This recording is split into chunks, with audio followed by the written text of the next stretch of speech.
Hey there, Mr. Redder here. Welcome back to another episode of r/Entitled People Stories. Today we have a very special episode for you, a compilation of some of the best entitled people stories we've read over the past year. So sit back, relax, and enjoy a few hours of the most entitled people you've ever heard of. And by the way, Karen assured me that for every thumbs up this video gets, she won't try to get anyone fired for an entire week. So please smash that like button and subscribe and turn on notifications for new stories from Reddit every single day. Karen lied to my face about being sick, so I fired her. My husband and I hired a nanny back in August to care for our kids while we're working. The kids are on a weird schedule at school where they don't attend every day or all day, so we hired a full-time nanny, Marie. We liked Marie, despite some issues with her following guidelines we discussed when we had hired her. She let the kids have way too much screen time. She spent more time on her phone than with the kids. She would make messes and let the kids make messes, and she wouldn't clean up after them. She had friends over without letting us know. She let the kids pig out on junk food instead of feeding them real food. All of this had been discussed when we hired her, and we saw it all when we reviewed our security cam footage. So we set her down about 3 different times and gave her official warnings each time. She'd improve for a while each time, but then go back to the way she'd been before. 3 days Marie called out, said she was really sick. So I told her to get better and I'd call out from work to be home with the kids. I'm in the middle of a big project at work and people not coming hurt everyone. But I'm a mom first and I don't expect Marie to take care of the kids if she feels sick. So I called out. The next day it was really hot out and the local water park is running an off-season special with cheap tickets. So I took the kids and after a while we ran into Marie with a group of her friends. I couldn't really say anything except I hoped she was feeling better. Marie started to apologize and told me that her best friend had gotten tickets to the park and she wanted to go and she didn't think I'd have given her the day off. I told her I would have if only she had told me the truth. I explained to her that she had lied to me and made me call out at a time that was really inconvenient, and if she had just told me the truth, then I'd have understood and I would have been happy to give her the day off and call out myself. It's the fact that she lied to me is what upset me. I added the lie to her other warnings and decided she wasn't worth keeping employed. My husband and I pay well above market rate and we provide everything.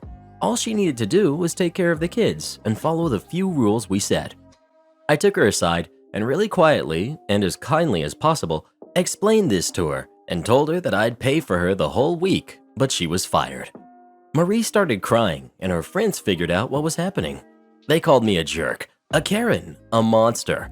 My kids got upset, so I took them and left. Marie has been blowing up my phone with apologies and begging for another chance. Some of my friends say I should have given her another chance and that firing her was an overreaction. Was I the jerk? Edit. Marie is not some teenager. She's a 26-year-old woman with a degree in early childhood education and some other certifications/licenses related to the field. She's had one previous long-term nannying job, classroom experience, and she has several younger siblings and relatives and an extensive babysitting career. All of this I verified, along with a good review from her former position. I had no reason to suspect she was less than she presented. You want the exact amount? You get the exact amount. When I was 13 or 14, I decided I wanted a PS3. My dad refused to buy me one, but my uncle made me an offer I couldn't refuse. He said that if I worked at his sweet shop for the 2 months of summer break, he would buy me a PS3 and some games in lieu of payment. For teenage me with no commitments, this seemed fantastic. My uncle sold a kind of specialty snack known as a mini samosa in his shop.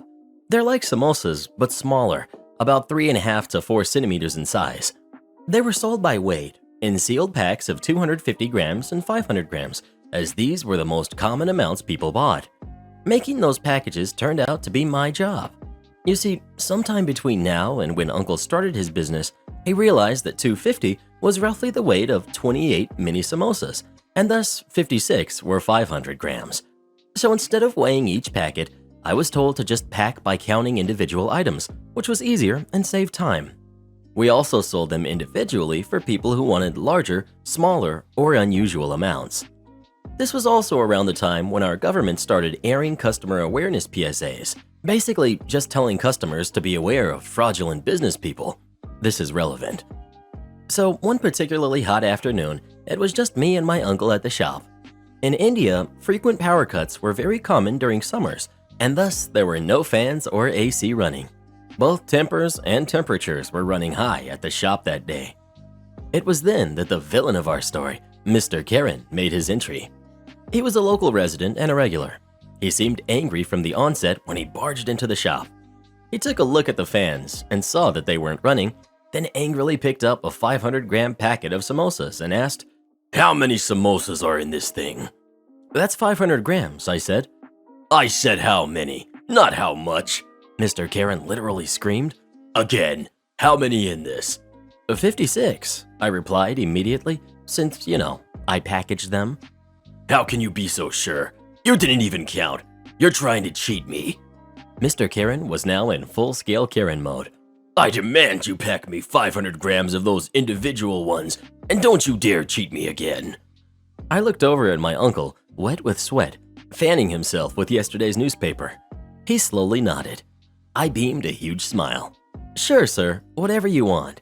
So I took a bag, picked up some samosas, and started putting them on the balance. I kept counting samosas as I put them in until there were a little over 500 grams. Then I removed the last samosa and the weight fell below 500.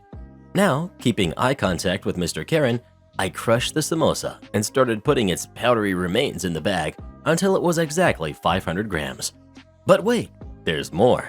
Mr. Karen apparently didn't seem to mind powdered samosa, but instead asked smugly, "So, how many samosas now?" 48, I claimed triumphantly. You see, sometime in the past, my uncle's old chef retired, and the new chef made samosas with a little bit more filling in them. They looked the same size on the outside and only weighed a couple grams more each, and since he made them in bulk and also sold to other shops in the area, the price wasn't too much of an issue, so my uncle let it slide. But those couple grams added up on mass orders, and that is what Mr. Karen found out the hard way. He looked sheepishly at the pre-packed samosas and then at his own package and asked if he could buy the former instead. "No, my nephew made a package especially for you, at your own request, so that is what you have to buy," my uncle finally spoke.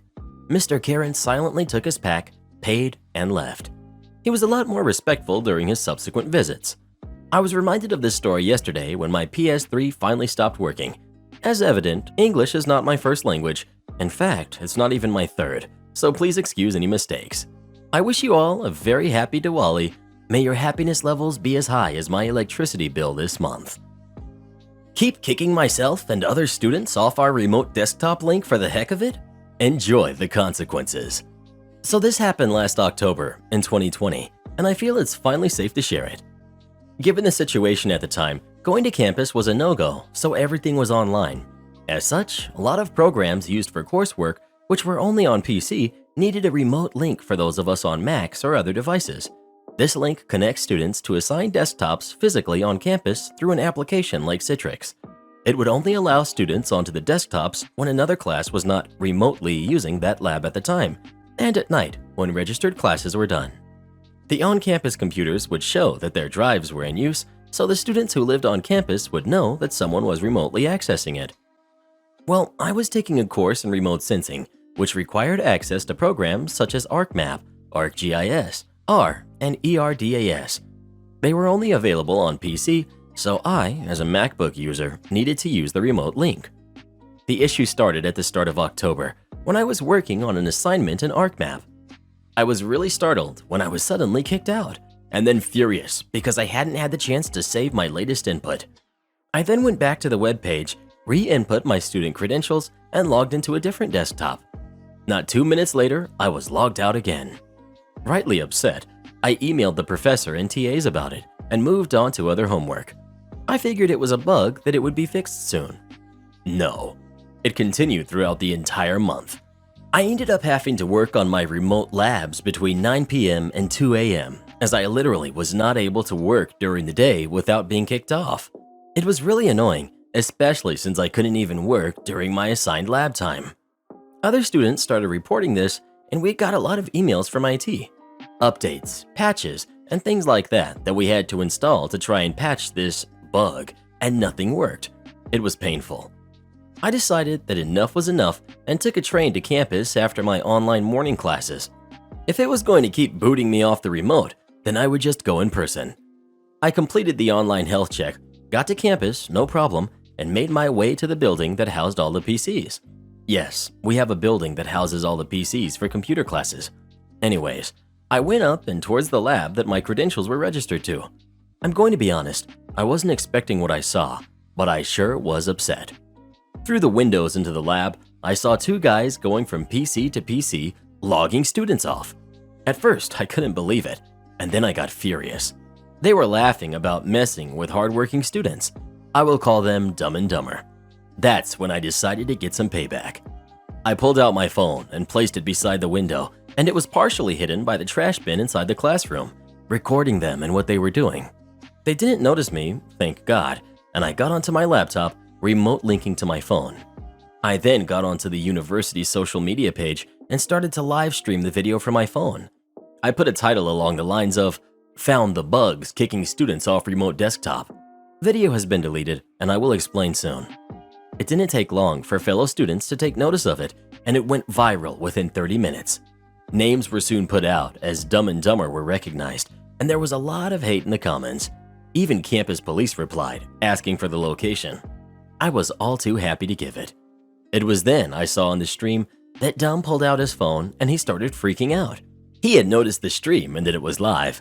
I quickly rushed to grab my phone and retreat, and that's when Dumber rushed out to the door and tackled me.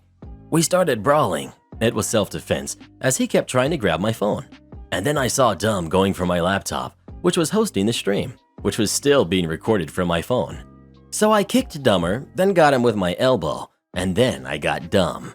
To be honest, I don't really know what happened next, but I do remember campus police having to pull me off of Dumb. Apparently, I had full-body tackled him away from my laptop, and he had punched me in the face. With me apparently grabbing his carry-on bag, hitting him with it, accidentally cracking his laptop. Oops. So anyways, the fight was broken up and we were all taken down to the campus police office. To make a very long story short, I got a relative slap on the wrist for my part of it. Had to do some on-campus community service, but my record was kept clean. Thankfully, I was not charged for the fight or the laptop, as I was able to prove self-defense and that they had hit me first and tried to destroy my property intentionally, which made it worse for them. I was let off on the laptop for a technicality, as I was punched in the face and had no idea that he even had a laptop in his carry-on. Phew. As for Dumb and Dumber, I was called in to testify at each of their hearings in December. Turns out, kicking students off remote links was considered a very grave academic offense, as it was intentional tampering with others' work. The video stream I took was a big part of the evidence against them, and CCTV proved that they had been doing it for weeks, and almost all of the computer labs.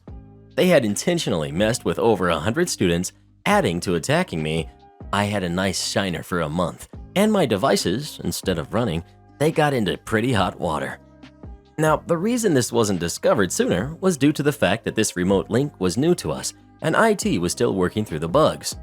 I don't know exactly what happened next, as they just needed me to come in, masked, and tell what I did and remembered. However, I did get notification in my email in March this past year that 2 students were expelled for intentional tampering of other students' work. Can you guess who? Yup, Dumb and Dumber got the boot for their dumb actions. It gets even better though. Turns out that they were here on student visas, which meant that not only were they expelled from the university with a mark on their records, they were also given the boot from the country, and most definitely back to their very disappointed parents. Maybe it's karma, but they got publicly exposed on a live stream for their actions for all the school to see, which was taken down due to it needing to be evidence against them and all. But, yep, they were expelled twice for their dumb actions and with their names in campus infamy for their stunt. Hope they've learned their lesson. Edit. Wanted to add that they were actually put on a cargo flight home, as their country wasn't allowing passenger flights. They had to go, because without their visas, they were not allowed to stay here and would be in even deeper hot water. The university actually took mercy on them and paid for the flight, and I agree. I only know this because I ran into and was able to talk with one of the campus officers who told me what happened when I went in person for a lab this recent September. So yeah, those guys had to take a cargo flight home. I think the uncomfortable experience they would have had was enough of a punishment compared to being in lockup until their country reopened or until other arrangements could be made. Tickets, please. It's been more than 20 years. I think I can get away with talking about this. In the late 1990s, I worked for the internal help desk of a Fortune 500 company. Employees would call in and enter their employee number into the phone system, and when we answered the call, we had a system that automatically opened a problem ticket with their employee number, which would pre-fill the rest of the ticket. Until it didn't. It started slowly at first. Maybe one call out of 10 was coming up with the wrong employee's information. And this was annoying because first we'd have to close the ticket that was opened in error, then we'd have to open a new ticket. So my boss went to the team that was responsible for fixing it, and they said, sure, just have your agents open a ticket for our team every time there's a problem. And almost nobody did this because filling out a ticket takes time, and there was a customer on the phone already waiting for us to close out one ticket.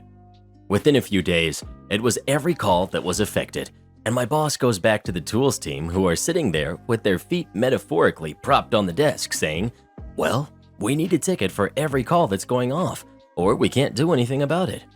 My boss explodes. As it stands, the average call time for the desk is up by more than a minute, which is way worse than it sounds because we're talking about several thousand calls a day.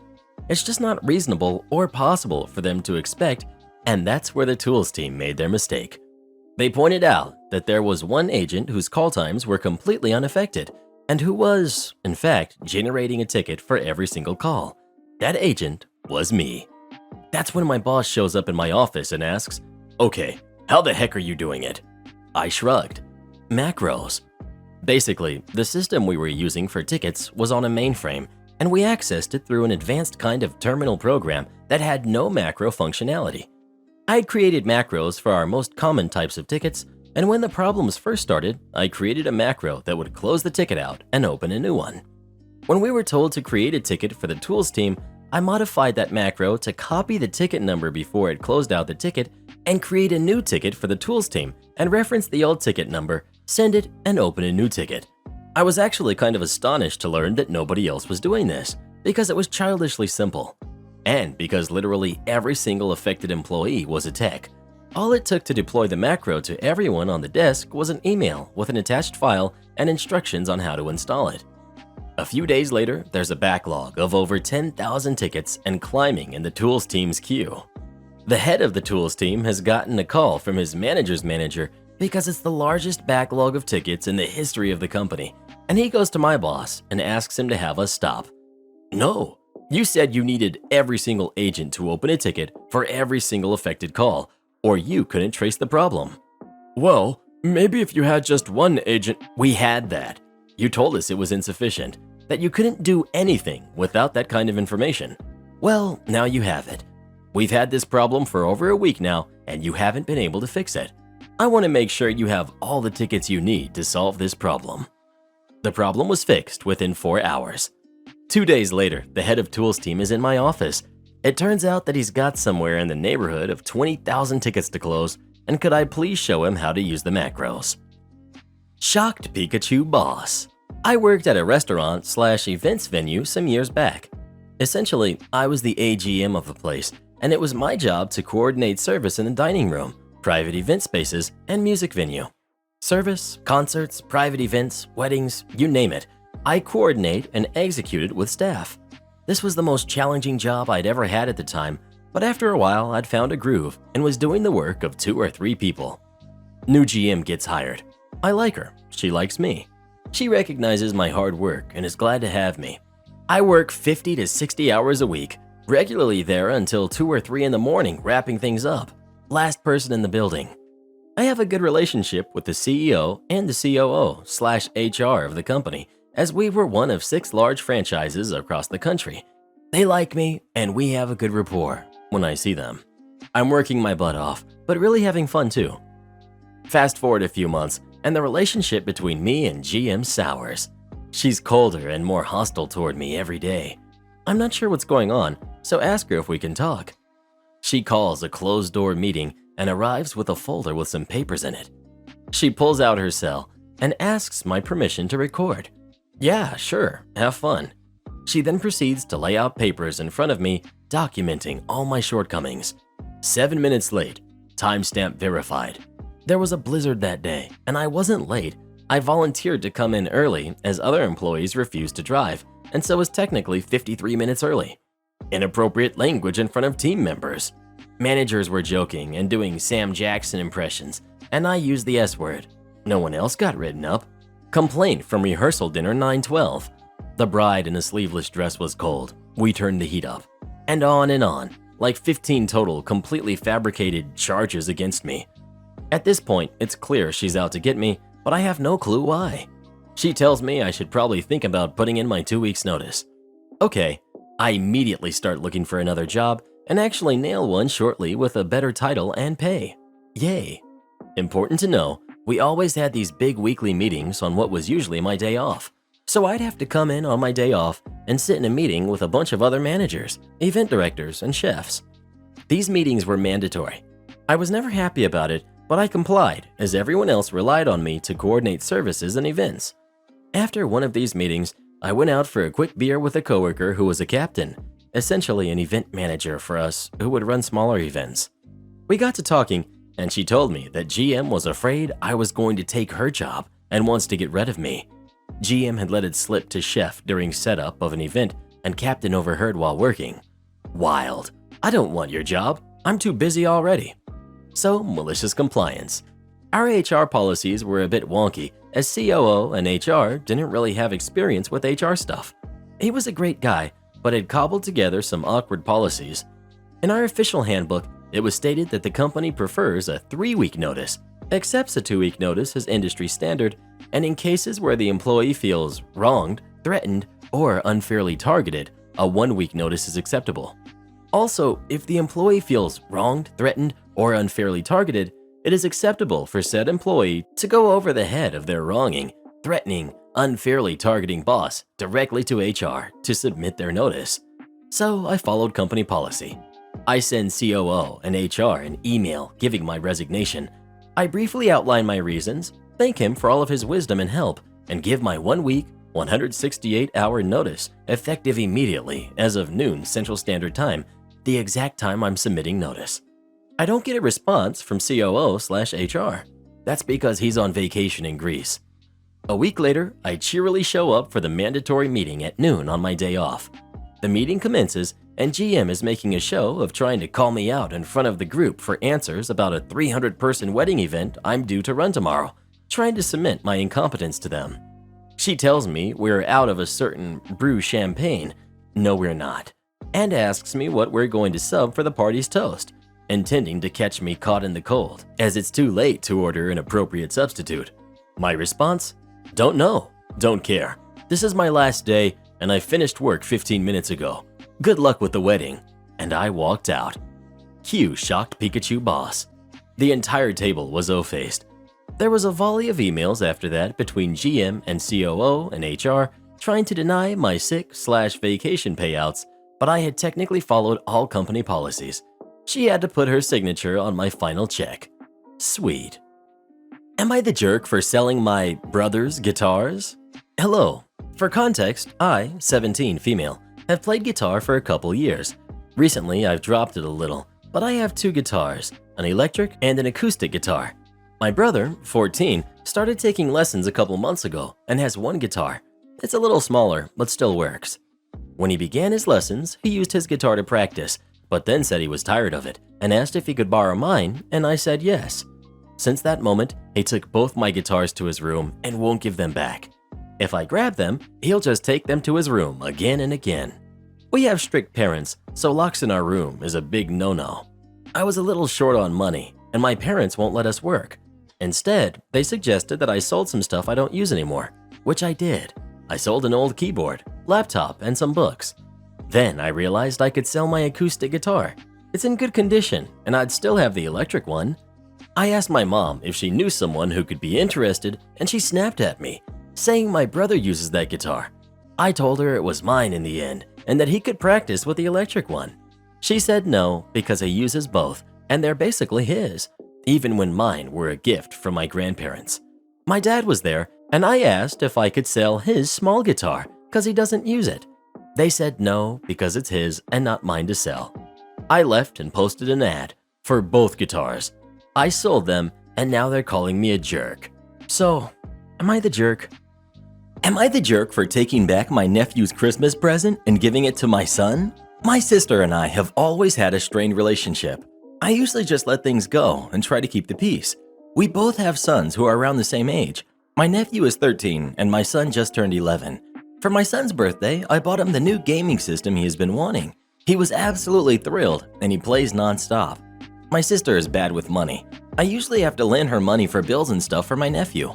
I know my nephew doesn't always get the best Christmas gifts, so this year I went a little crazy and I purchased the same gaming system for him for Christmas.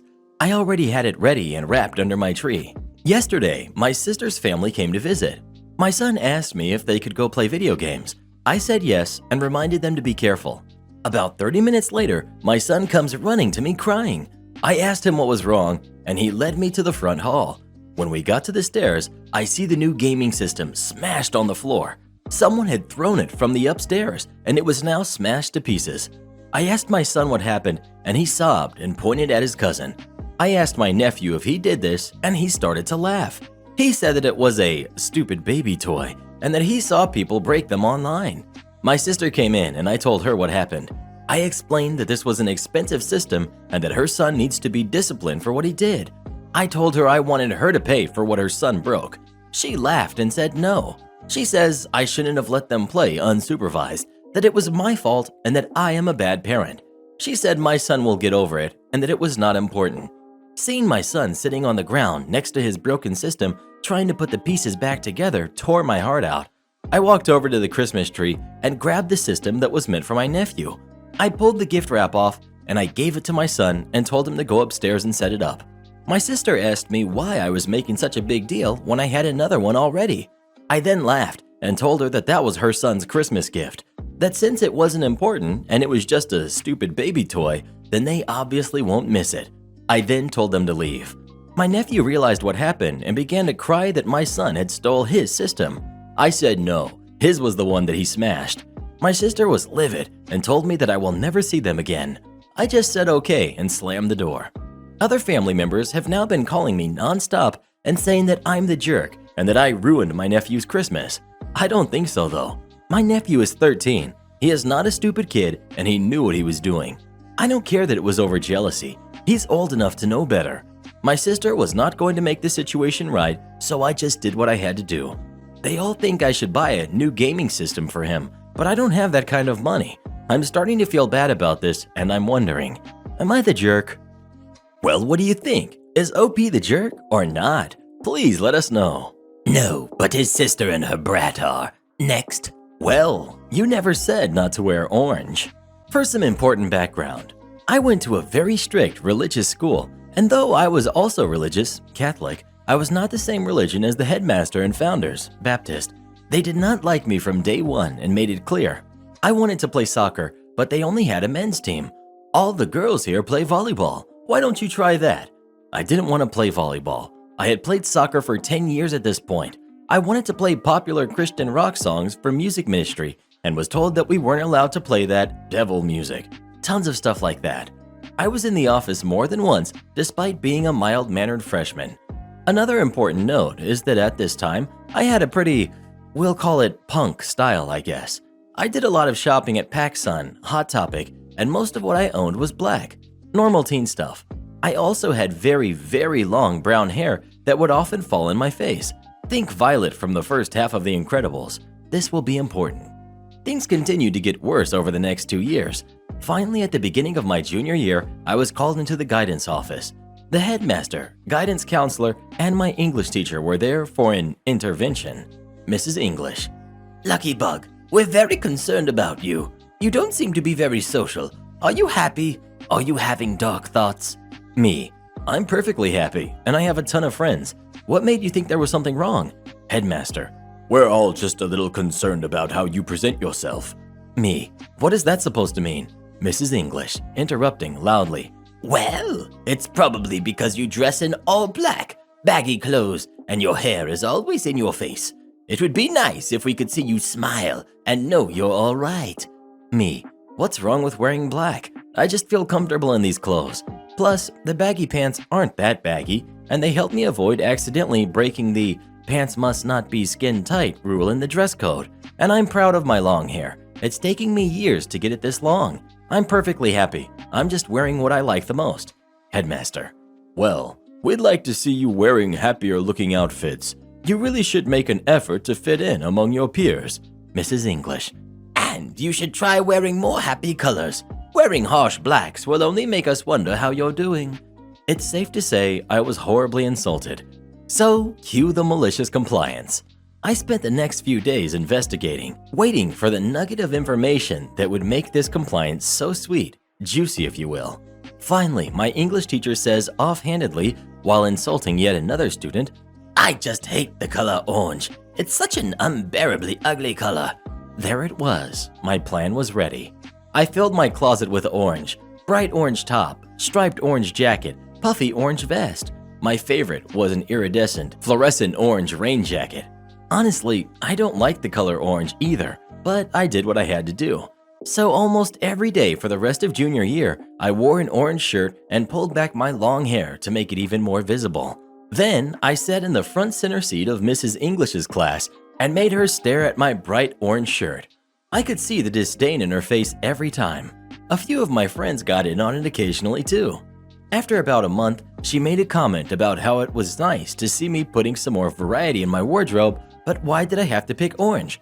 I just said, well, you didn't want me to wear black anymore, but isn't orange a great color? And I didn't stop wearing orange until the end of the year. Karen waitress gave us poor service, so I left her a $5 tip. I found out my daughter was accepted to a prestigious middle school today.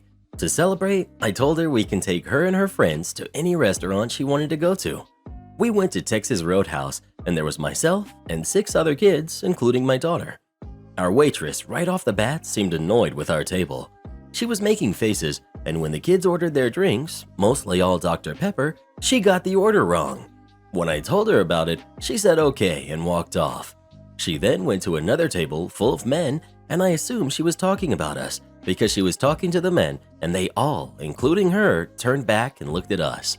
After about 10 minutes, the kids get their drinks and we order our food. Half got a small steak and half got chicken tenders. When the order comes, it's all chicken tenders except my steak. I once again tell her the order is wrong, and she rolled her eyes, says okay, and walks away. I did not want to make a scene since it was a celebration for my daughter, so I just let it go. Everyone eventually got what they ordered, and we finish our meals, and I pay the bill and leave a $5 tip. She immediately asks me what was wrong with our service, and I flat out told her she ignored us the whole time and made it seem like she did not want to wait on our table. The kids were well-mannered and did not cause any trouble. A few tables around us started laughing. She walked away almost in tears. I don't know if she was having a bad day, but am I the jerk? No, I wouldn't have left her a tip at all. I do work here, but also I live here, and this isn't PetSmart, lady. Recently, I have begun a dog walking and pet sitting business that I run out of my house with express permission from my landlord. I've worked with animals for years, and I'm grateful to finally be able to do it for a halfway decent living. That being said, I've been much busier than I anticipated, and as such, I've been a little stressed about overextending myself. I even had a nightmare about forgetting that I had to watch a dog, and the dog was left alone at their house for several days.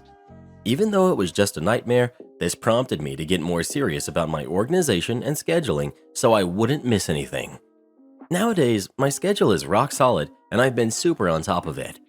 I only say that so you guys can understand the immense confusion I felt when the doorbell rang at 2 p.m. on Monday and I heard a dog barking outside. I get my dogs calmed down and answer the door. On my doorstep is an elderly woman, maybe 80 years old, holding a very cute West Highland Terrier. For anyone not familiar, they're the dog on the Caesar dog food package.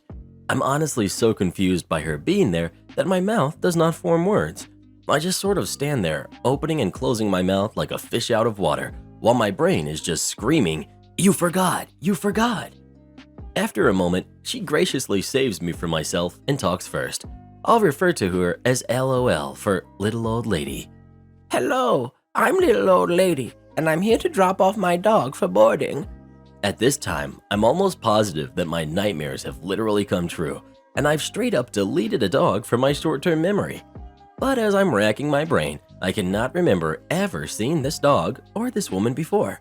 Me. Hi, who is this little guy? Little old lady. This is Chico.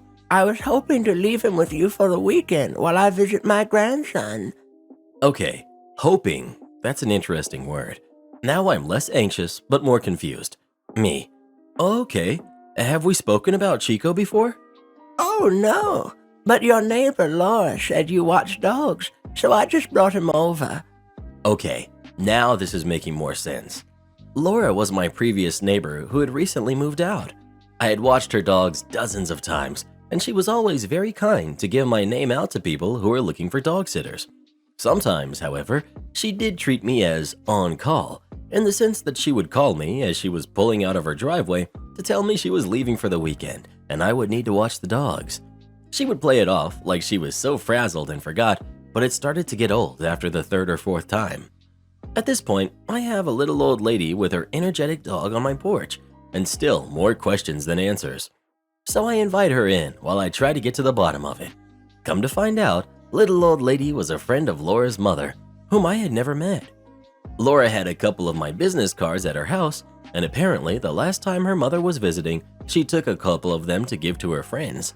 Apparently, Laura inherited her entitlement from her mother, as her mother told little old lady I was available anytime for dog sitting. Literally anytime. Worse yet, because Laura was my next door neighbor, Laura's mom figured out my address and gave it to little old lady. Because of that behavior, little old lady had the impression that I was a dog boarding facility, and she was just as confused as I was to arrange at a normal-looking house. After we got it all explained, little old lady and I had a pretty big laugh about it. Little old lady was super apologetic and sweet, but I knew it really wasn't her fault, so there was no harm done from her. She was just a sweet old lady who got a little confused. Unfortunately, because I was already booked, I couldn't watch Chico. But good news. Little old lady determined she could just visit her grandson this weekend, and I went ahead and booked her for it. Chico and my dogs had plenty of time to socialize while little old lady and I were chatting, and they were becoming fast friends. I think I may have just fallen backwards into a great client. Still, I was a little upset, so I called Laura to please ask her mother to not tell people that they can just come by anytime. Laura was legitimately confused as to why it was an issue. After a few minutes of going around in circles, I simply said I can't watch any dogs that I don't know and left it at that. While I wish that was the end of it, 2 days later, Laura calls me to tell me that she has just left her house and could I please watch the dogs. I gently remind her that she had just moved 3 hours away and I was no longer her neighbor. She just gave a half-hearted, "Oh," and hung up. God bless her. Am I the jerk for publicly calling out the school nurse? I'm 34, male, and my daughter, who's 11, has type 1 diabetes. She's been diagnosed since she was 5. For the most part, she handles it like a champ, but she's a kid, and sometimes it sucks. I don't blame her when she's upset about it. She's gotten very good at managing how she's feeling and speaking up when she feels off or wrong. That said, she's 11, and the nurse and 2 of her block teachers are meant to supervise when she gives herself medication. We have a 504 plan in place at her school and have had it in place since diagnosis.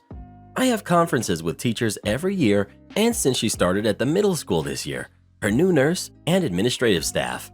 I let my daughter speak her piece and let her feel heard. She struggled with non-school extracurricular before, ignoring her concerns when she says she doesn't feel good because she looks fine. This school year started the end of August and we met a week prior. I got a call Monday afternoon while I was at work saying that the school bus driver had to call the ambulance for my daughter on the way home because she fainted. My job is 40 minutes away, so I said I would meet them at the hospital. She was awake and chatting with her nurse when I got there. Her blood sugar had dropped very, very low while she was at school. She was feeling better and didn't seem too bothered, so I took her home once allowed and let her pick a movie to watch. Once the movie was over, I asked if she didn't feel good at school. I needed to make sure she wasn't ignoring her symptoms and had eaten lunch.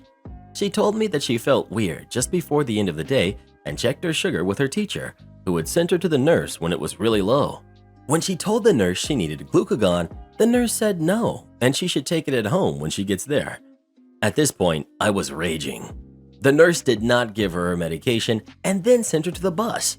The 504 plan in place has a stipulation that if her blood sugar is too low at the end of the day, she cannot take the bus home. The nurse is supposed to give her glucagon, and I get called to pick her up/arrange someone to take her home. The bus drivers aren't trained to know what to look for or to give her medication. I called the school Tuesday morning to arrange a meeting to talk about what happened. We scheduled it, but it hasn't happened yet.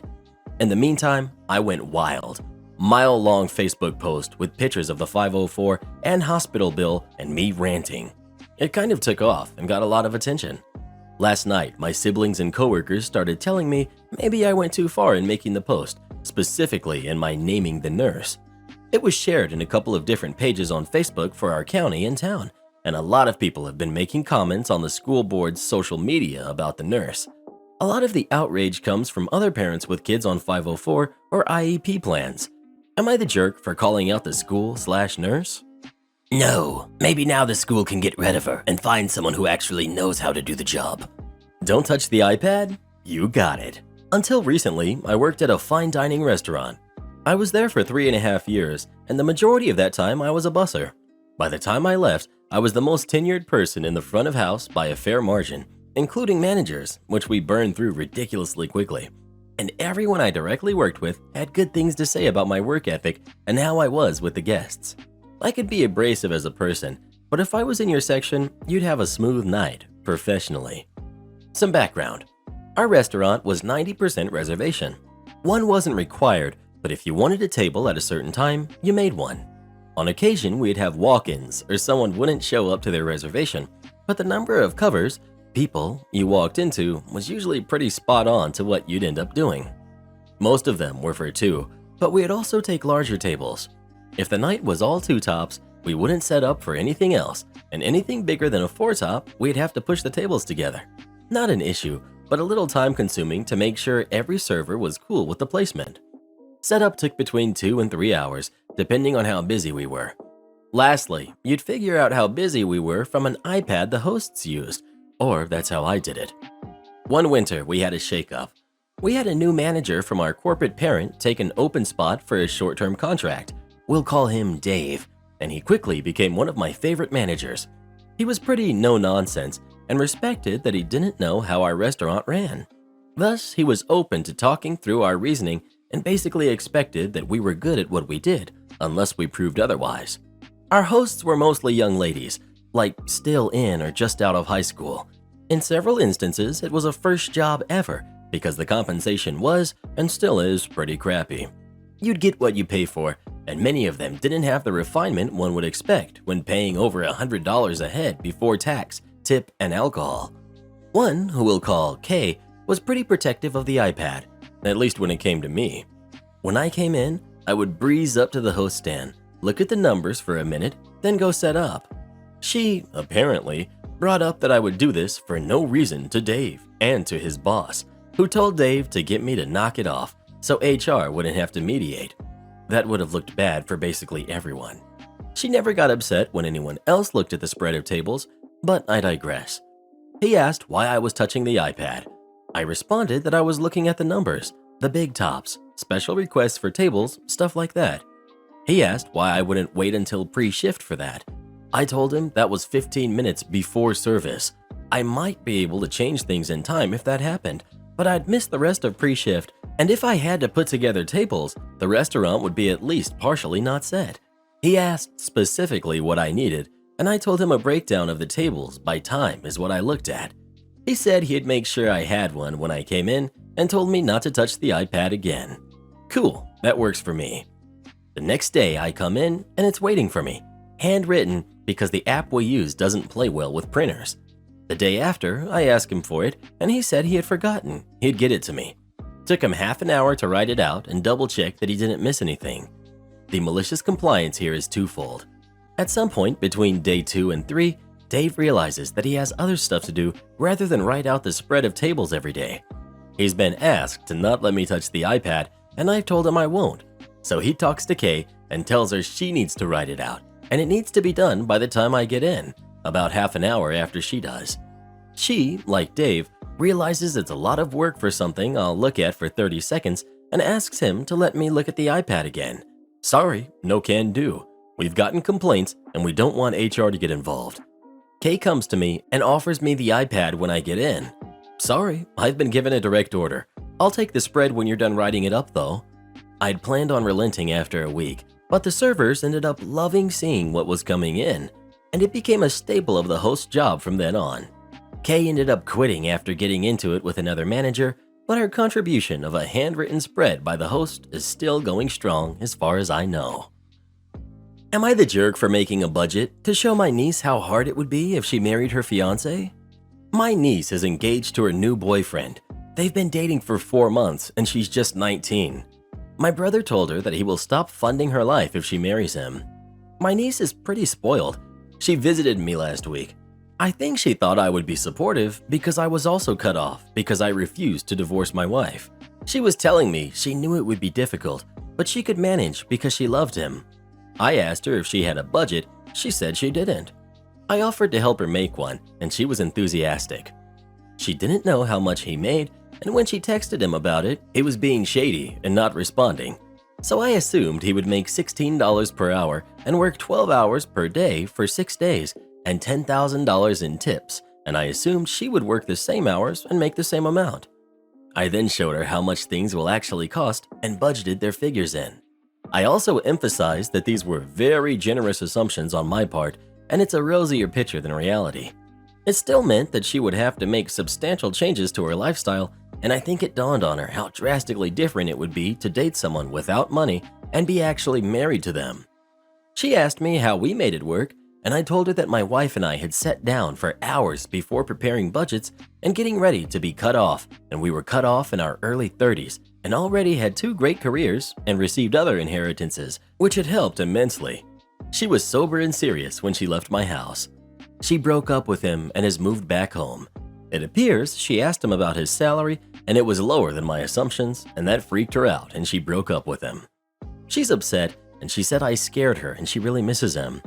My wife says that I was a bit manipulative with my assumptions, as I did know that they were more generous than normal, and she would freak out when she tried to make a real budget. I did know that, and it does make me feel a bit bad. I feel like I played her here. ETA. I meant $10,000 yearly in tips, obviously not weekly. Am I the jerk? No, sometimes people just need a reality check. Just do as my supervisor says? No problem. This happened to me more than 10 years ago, so while it isn't as detailed as it could have been, it's very much burned into my memory. 2 to 3 months into my first job out of education, I'm working as a croupier, running the craps table at a casino. Enjoying it. That didn't last, fitting in nicely, etc. One day I'm dealing a game, giving a payout, and I carry on. My supervisor questions me whether I paid out correctly. I say I think I did, and went over my calculations, which were correct. I'm at the stage where people can see I'm picking everything up quickly, so I've been afforded just enough respect where the supervisor isn't sure himself. He got it checked on the cameras with the pit boss, and even though my calculations were correct, the chips I put out were not. Paid out slightly too much.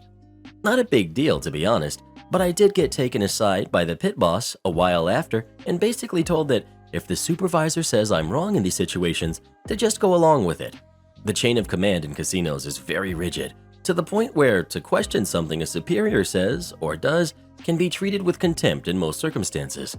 It was a very informal chat, and I get along with both the supervisor and the pit boss, but the message is clear. Do as the supervisor says under any circumstance. This was no problem to me. It was my error, and yeah, these guys are going to be right over me at this stage in my career far more than the other way around. The very next day, I'm dealing a far bigger game with the only big punter of note in the building.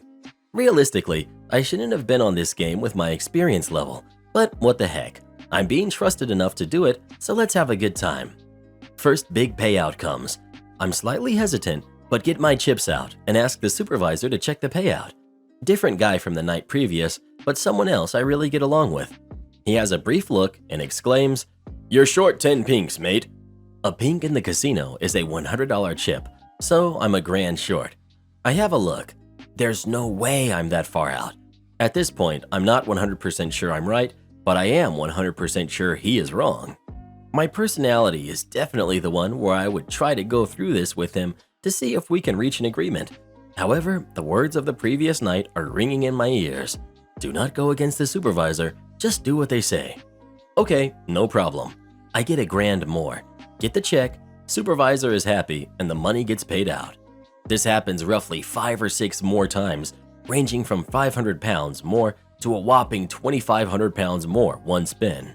Each time I do as I'm told. I get replaced a while later with the punter delighted to be leaving with a healthy profit, and I go on break. While on my break, the guy who I considered my mentor at the time, rest in peace, is also there, and I go through the spins with him. His immediate reaction is, "Crap, son, every one of those have been overpaid.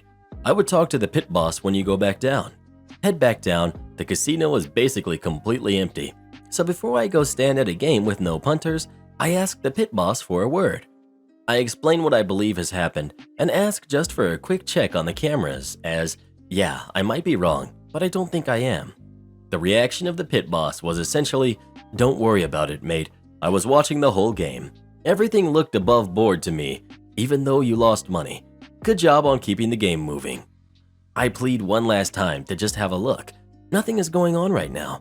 He sends me on my way to a table directly facing him at the desk, and he does have a look. The next 10 minutes I can only describe as the soul of a man slowly draining out of his body. With each spin he watches, the corners of his lips drop little by little, the color of his face lightening second by second, and his posture haunting each view. Of course, I'm standing there just watching him as he gets the manager over, followed by the deputy manager, who was also there and definitely keeping an eye on the game. Towards the end of the shift, the pit boss informs me that yes, I was right, and I have paid out roughly 7.5 thousand more pounds than I should have. This was a significant amount of money for the casino at the time. Fairly quiet, but a big chain of casinos, so nothing catastrophic. Internally, I'm freaking out, but calm as a cucumber on the outside. I say to him exactly what he said to me the night before. I was just paying out what the supervisor told me to. For the record, the chances of the supervisor working with the punter was slim to none. He was just distracted by the person on the other table trying to chat him up. Investigation comes up with a neutral manager who wasn't present at the time, and although most of the details have left my memory, the key part of the investigation boiled down to manager. On the games in question, you got the payout right every single time, internally dancing at hearing this bit. But every time, your supervisor tells you to add more, and you do and pay out. Were you aware that you may be right and he may be wrong in these instances? Me. I was aware I may be right, but I was by no means 100%, and I trusted someone with 20 plus years experience to be right over me. Manager.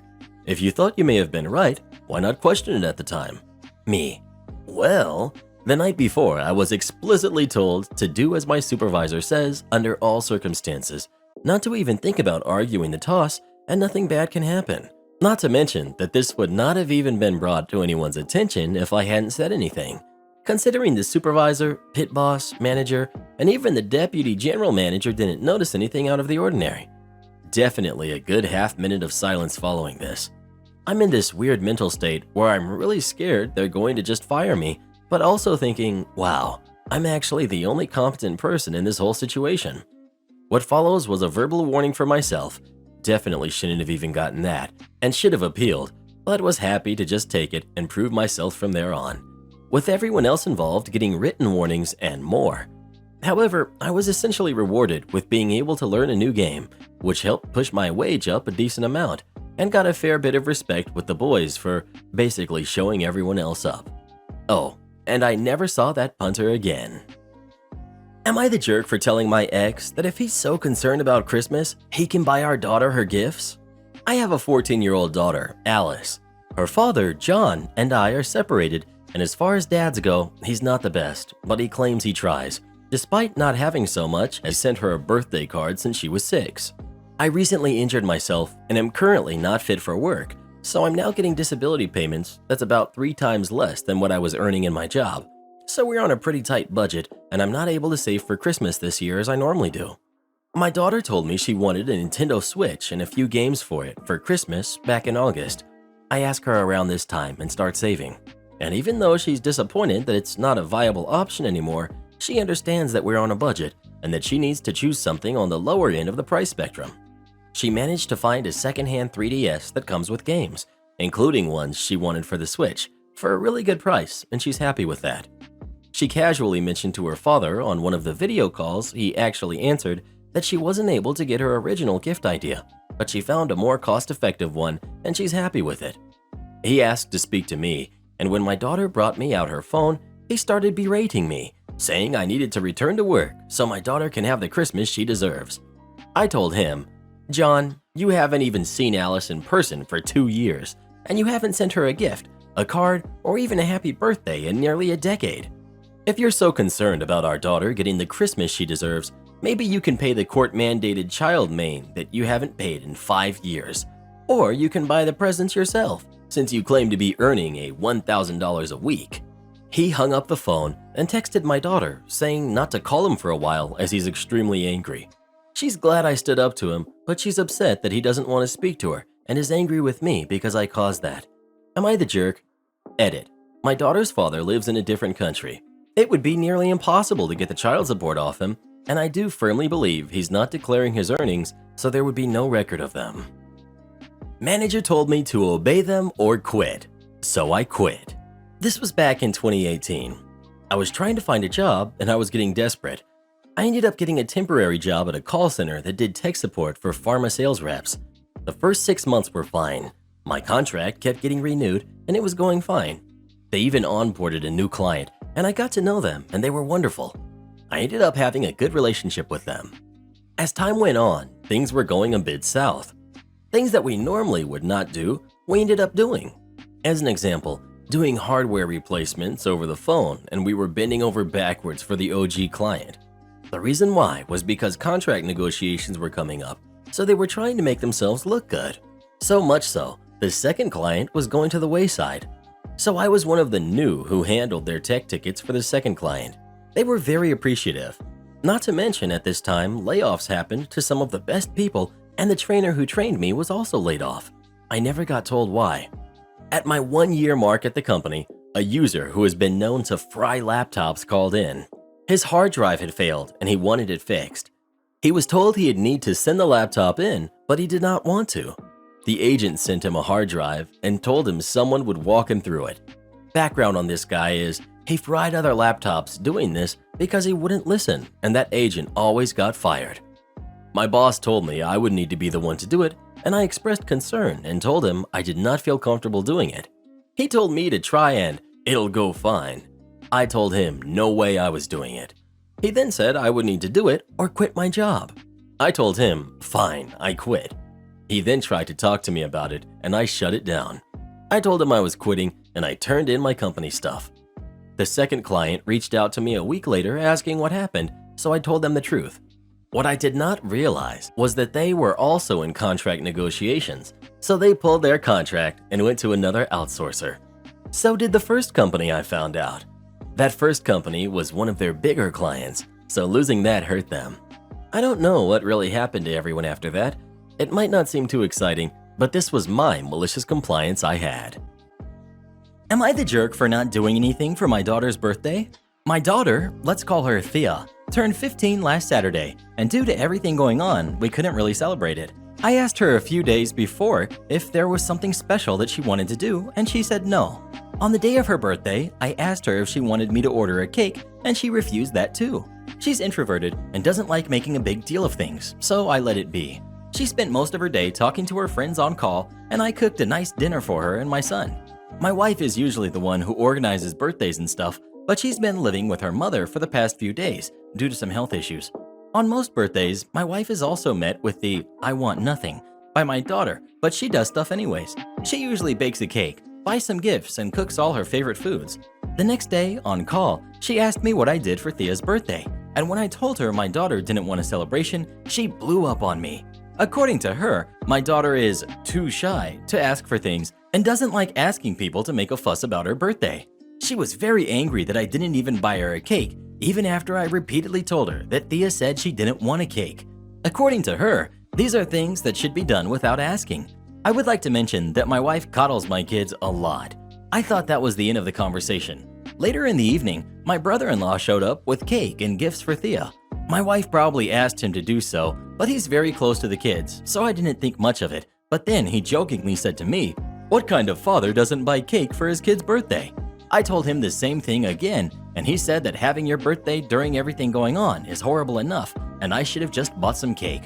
I agree, it is, but she said she didn't want it. It's been annoying me a lot. I hate how both my wife and brother-in-law keep implying that I don't know what my own kid wants. I just want to know, am I really the jerk? I just did what my daughter asked. More information. 1. I did not do nothing for my daughter. I made pizza for dinner, which she loves. I also sang her the birthday song and hugged her really tight. There was someone who had a problem with that. My daughter isn't big on physical contact, but she likes to hug people on their birthdays. It's a tradition she started. I was not forcing her to do something that she didn't want to do. 2. The whole buying the cake on the same day. I don't know how hard it is where you live, but as long as I can remember, cakes are bought on the day of the birthday. I did not know this was something people didn't do. Unless of course it's a customized cake, and we haven't done that for the kids since they were 10. 3. My wife is not a horrible person. A little bit overbearing, sure. She did wish my daughter a happy birthday in the morning, but she's busy taking care of her mother. Update. Wow, I can't believe the number of things people picked apart from this post. Some of you are worse than English teachers trying to find hidden meanings in blue curtains. However, I decided to apologize to her. I did speak to my daughter. I sat her down and apologized for not doing anything or buying a cake, and her only response was, "Papa, chill, it's just a birthday." I did give her money, and before you get on my case of how unthoughtful that is, she usually spends her money on books or clothes. I feel those are hard things to pick for anyone, not just my daughter. I would rather she buy something she likes than be stuck with something she doesn't. I think the major problem for people is that I waited till the day of her birthday to buy her a cake, which means I don't care about my daughter. I don't know what to say about that. Getting a good cake isn't that hard. People keep saying I should have pre-ordered so they don't run out of cakes. If the store doesn't have what I want, I'll just go to another store. There's a million of them. Also, that one person who got on my case for saying my daughter instead of our daughter needs to calm down. I'm gonna end this here. Thanks to all the people who sent me an award. Well, what do you think? Is OP the jerk, or did he do nothing wrong? Please let us know. I dare you to not get me a cake on my birthday, Mr. Reddit. Karen gets jealous of my anniversary dinner and throws a tantrum. A week ago, I, 30 female, and my boyfriend, 31 male, had decided to go on an extravagant date because our relationship recently turned 6 years old. Both of us work at the same company and we're well paid, as in we can afford the occasional luxury item. We decided to go shopping at a luxury mall and then grab dinner at a nice fine dining restaurant. Clarification, it had a dress code and everything. Both of us were really excited to spend the day that way and couldn't wait.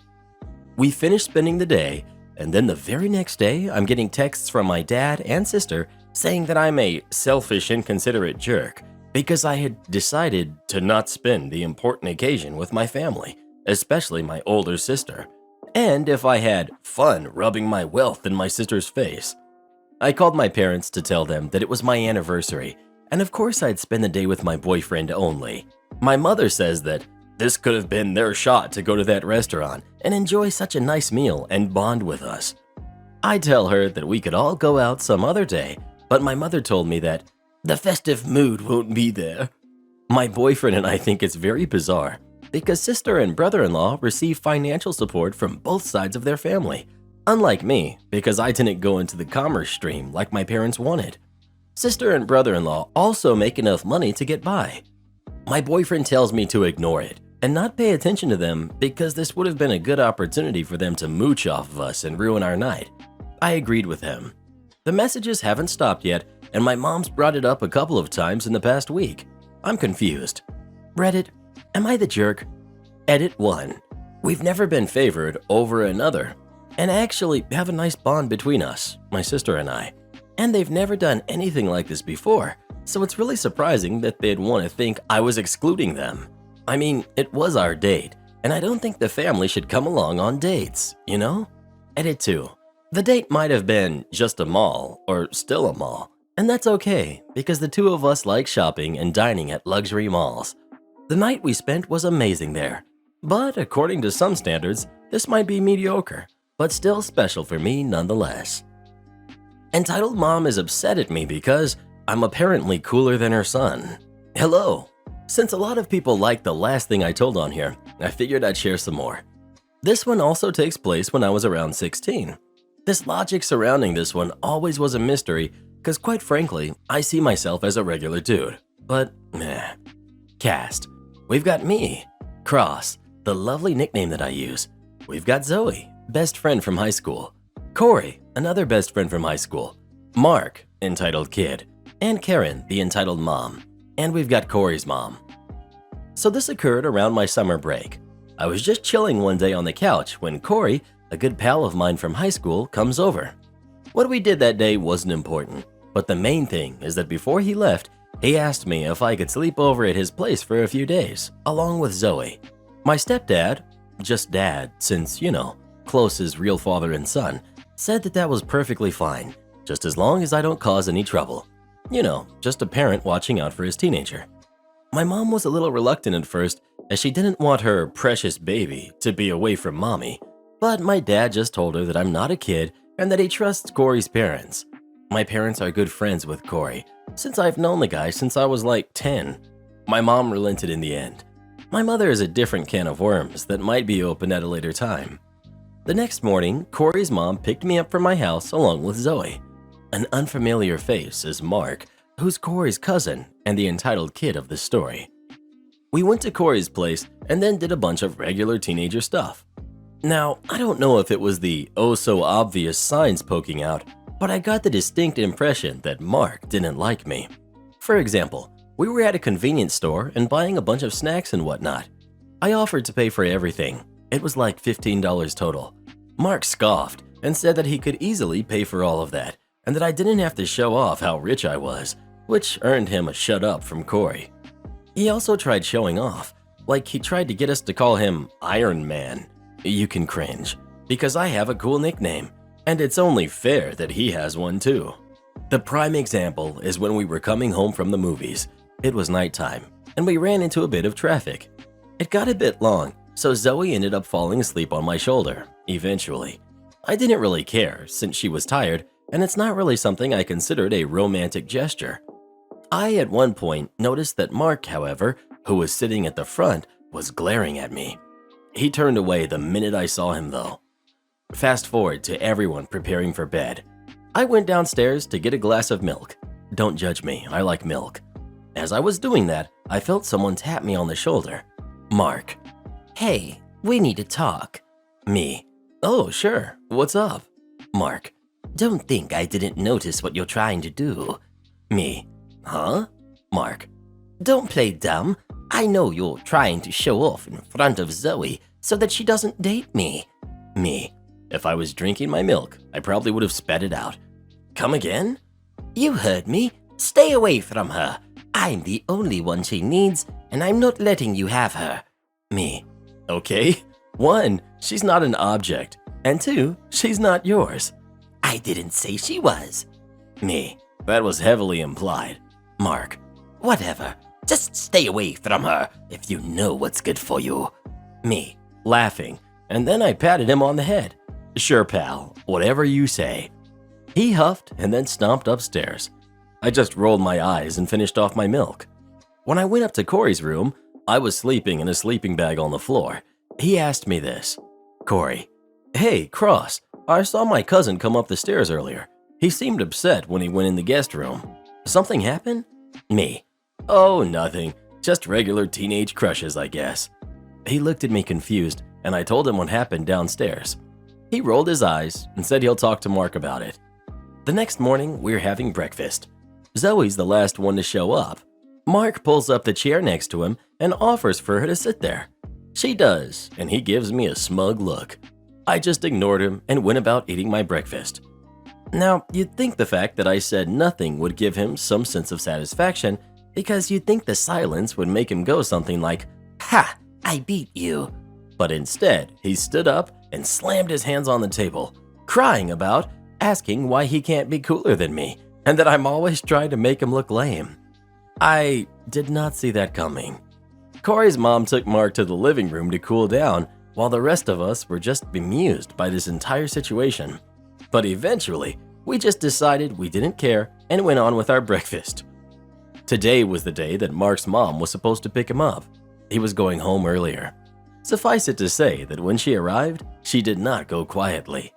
When she arrived and found Mark crying, the following occurred. Entitled Mom. What did Corey do this time? According to Corey, he and his cousin never got along. Corey's mom. I don't know. He just started getting upset at Cross for no reason. I want to speak to this little brat right now. Corey's mom called us into the living room. Are you that Cross brat? Me. That's me. What did you do to my baby? Me. Nothing. Well, he wouldn't just cry for no reason. Me. That's exactly what he's doing. No, I want to know what you did right now. Corey. I think I know what this is about. Corey reiterated everything I told him yesterday to his mom, and she just rolled her eyes. Entitled Mom was fuming. Mark tried to interject, but Corey told him to be quiet and that this could have all been avoided had Mark not been jealous of someone he's known for less than a week. Corey's mom. Right, nothing happened. It's just your kid being a brat like normal. No, this little crap made my baby cry. He deserves to be taught some respect. Turns to Zoe. And you? Why won't you date my son? Is he not good enough for you? Zoe looked perplexed. I was upset. Corey looked like he was about to take someone down. However, I think we should appreciate the true hero of this story. Corey's mom. Okay, that's it. Take your brat and get out, now. How could you? You'd side with this brat over your own nephew? Corey's mom. Shut up. Entitled Mom froze in place like a deer in headlights. Corey's mom. I am sick of you and your brat. I gave him another chance to stay here, hoping that you improved your miserable parenting and taught him that the world doesn't revolve around him. But it seems nothing has changed because you somehow think it's okay to shout and scream at a bunch of 16-year-olds just because your spoiled brat can't accept that a girl who has no obligation to date him is not interested, and that he thinks that a kid who's just trying to enjoy his summer break is trying to be cooler than him. Now, get out of here, and if you ever come within a 5-mile radius of here again, the police will see you out. Entitled Mom huffed, grabbed her little brat, who was still crying, and ran out. After that whole thing, we just continued our breakfast. I haven't seen that guy ever since, but if he ever saw me again, I think he'd be pretty upset. Anyhow, I hope you got some giggles out of this one. Peace. Don't fix the servers. Sure. Can I have that in writing, please? I'm one of the 3 co-owners of a local teach company, which also provided tech support. Now, one of our big-time clients was an office for whom we had deployed 3 to 4 servers and provided special tech support as they were one of our OG clients. Now, the storage servers that we deployed in the firm were old and had started to wear down and become slow. So we suggested they replace them with the new, more reliable and faster ones. And the owner, a very jerk of a dude, decided to wait until the weekend as they had a very huge and crucial project going on, and he didn't want any time wasted as they were near the deadline, a week or so left, and told us to get the new servers ready to go. Basically, put together the new servers and install the software, etc., so that we would just go ahead and swap the servers and use the remaining time to check for errors, transport the necessary files for ongoing projects from the old servers to the new ones, and all such stuff. Now, the office had an employee who would look after and approve any and all repairs related with the servers. We too had to get his approval for any repairs related with the servers unless we had the direct consent from the owner. Cast, we've got me, we've got the above employee, Elliot, and we've got the owner. So around 4 to 5 days before the new servers had to be deployed, we went and did our routine checkups on the servers. We do routine checkups on old servers if the owner or buyer asks us to do so, and found a major issue with the servers that could lead them to crash hard, like not being able to work again hard.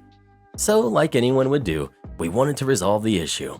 Luckily, it was nothing we hadn't seen. In fact, we predicted that it may occur and would take only an hour's worth of downtime. So we sent an email to Elliot that contained all the details of the issue and asking approval for the resolve/repairs. Elliot flat out within seconds responded with a big no. We sent an email again, asking if he was sure and stuff, and gave more details about the issue and how all the servers may crash if the issue wasn't resolved. He again responded with a no. So I called the owner and he said to do as Elliot said. When I told him that Elliot said no, he said, "Then don't do it." I asked for that in writing. He said okay, and around 10 minutes later we got an email stating the conversation I had with him. So we left it at that. The next day we get a frantic call from the office saying that the servers had crashed, how they were behind schedule, and how they could not do any work, and how it was our job to make sure there were no issues in the servers, and how we were to pay for their losses.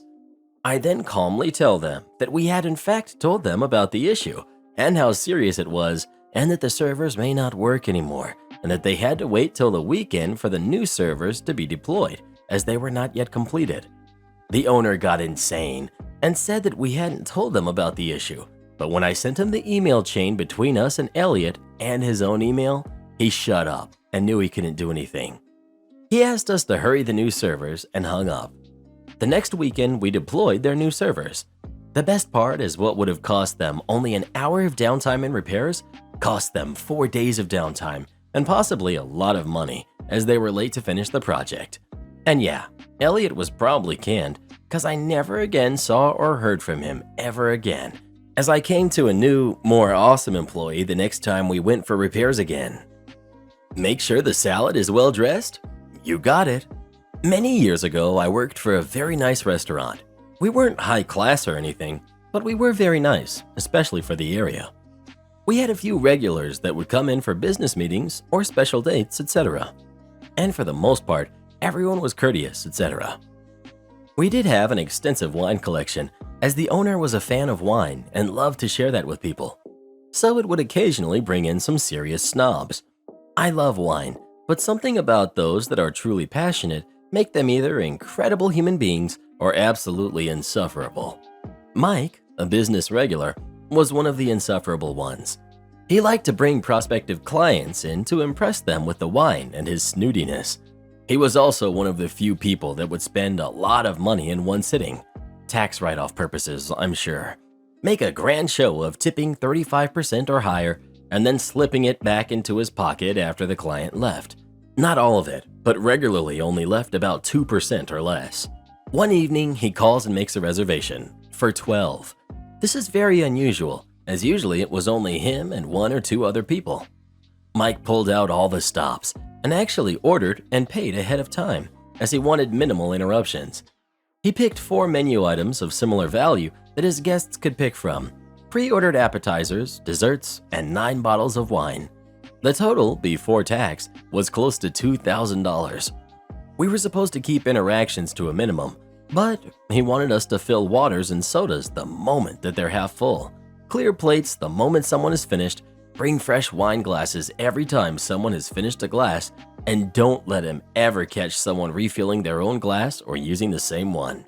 We were to be seen, not heard, and were somehow supposed to magically anticipate what everyone needed. He left a $25 tip when he prepaid.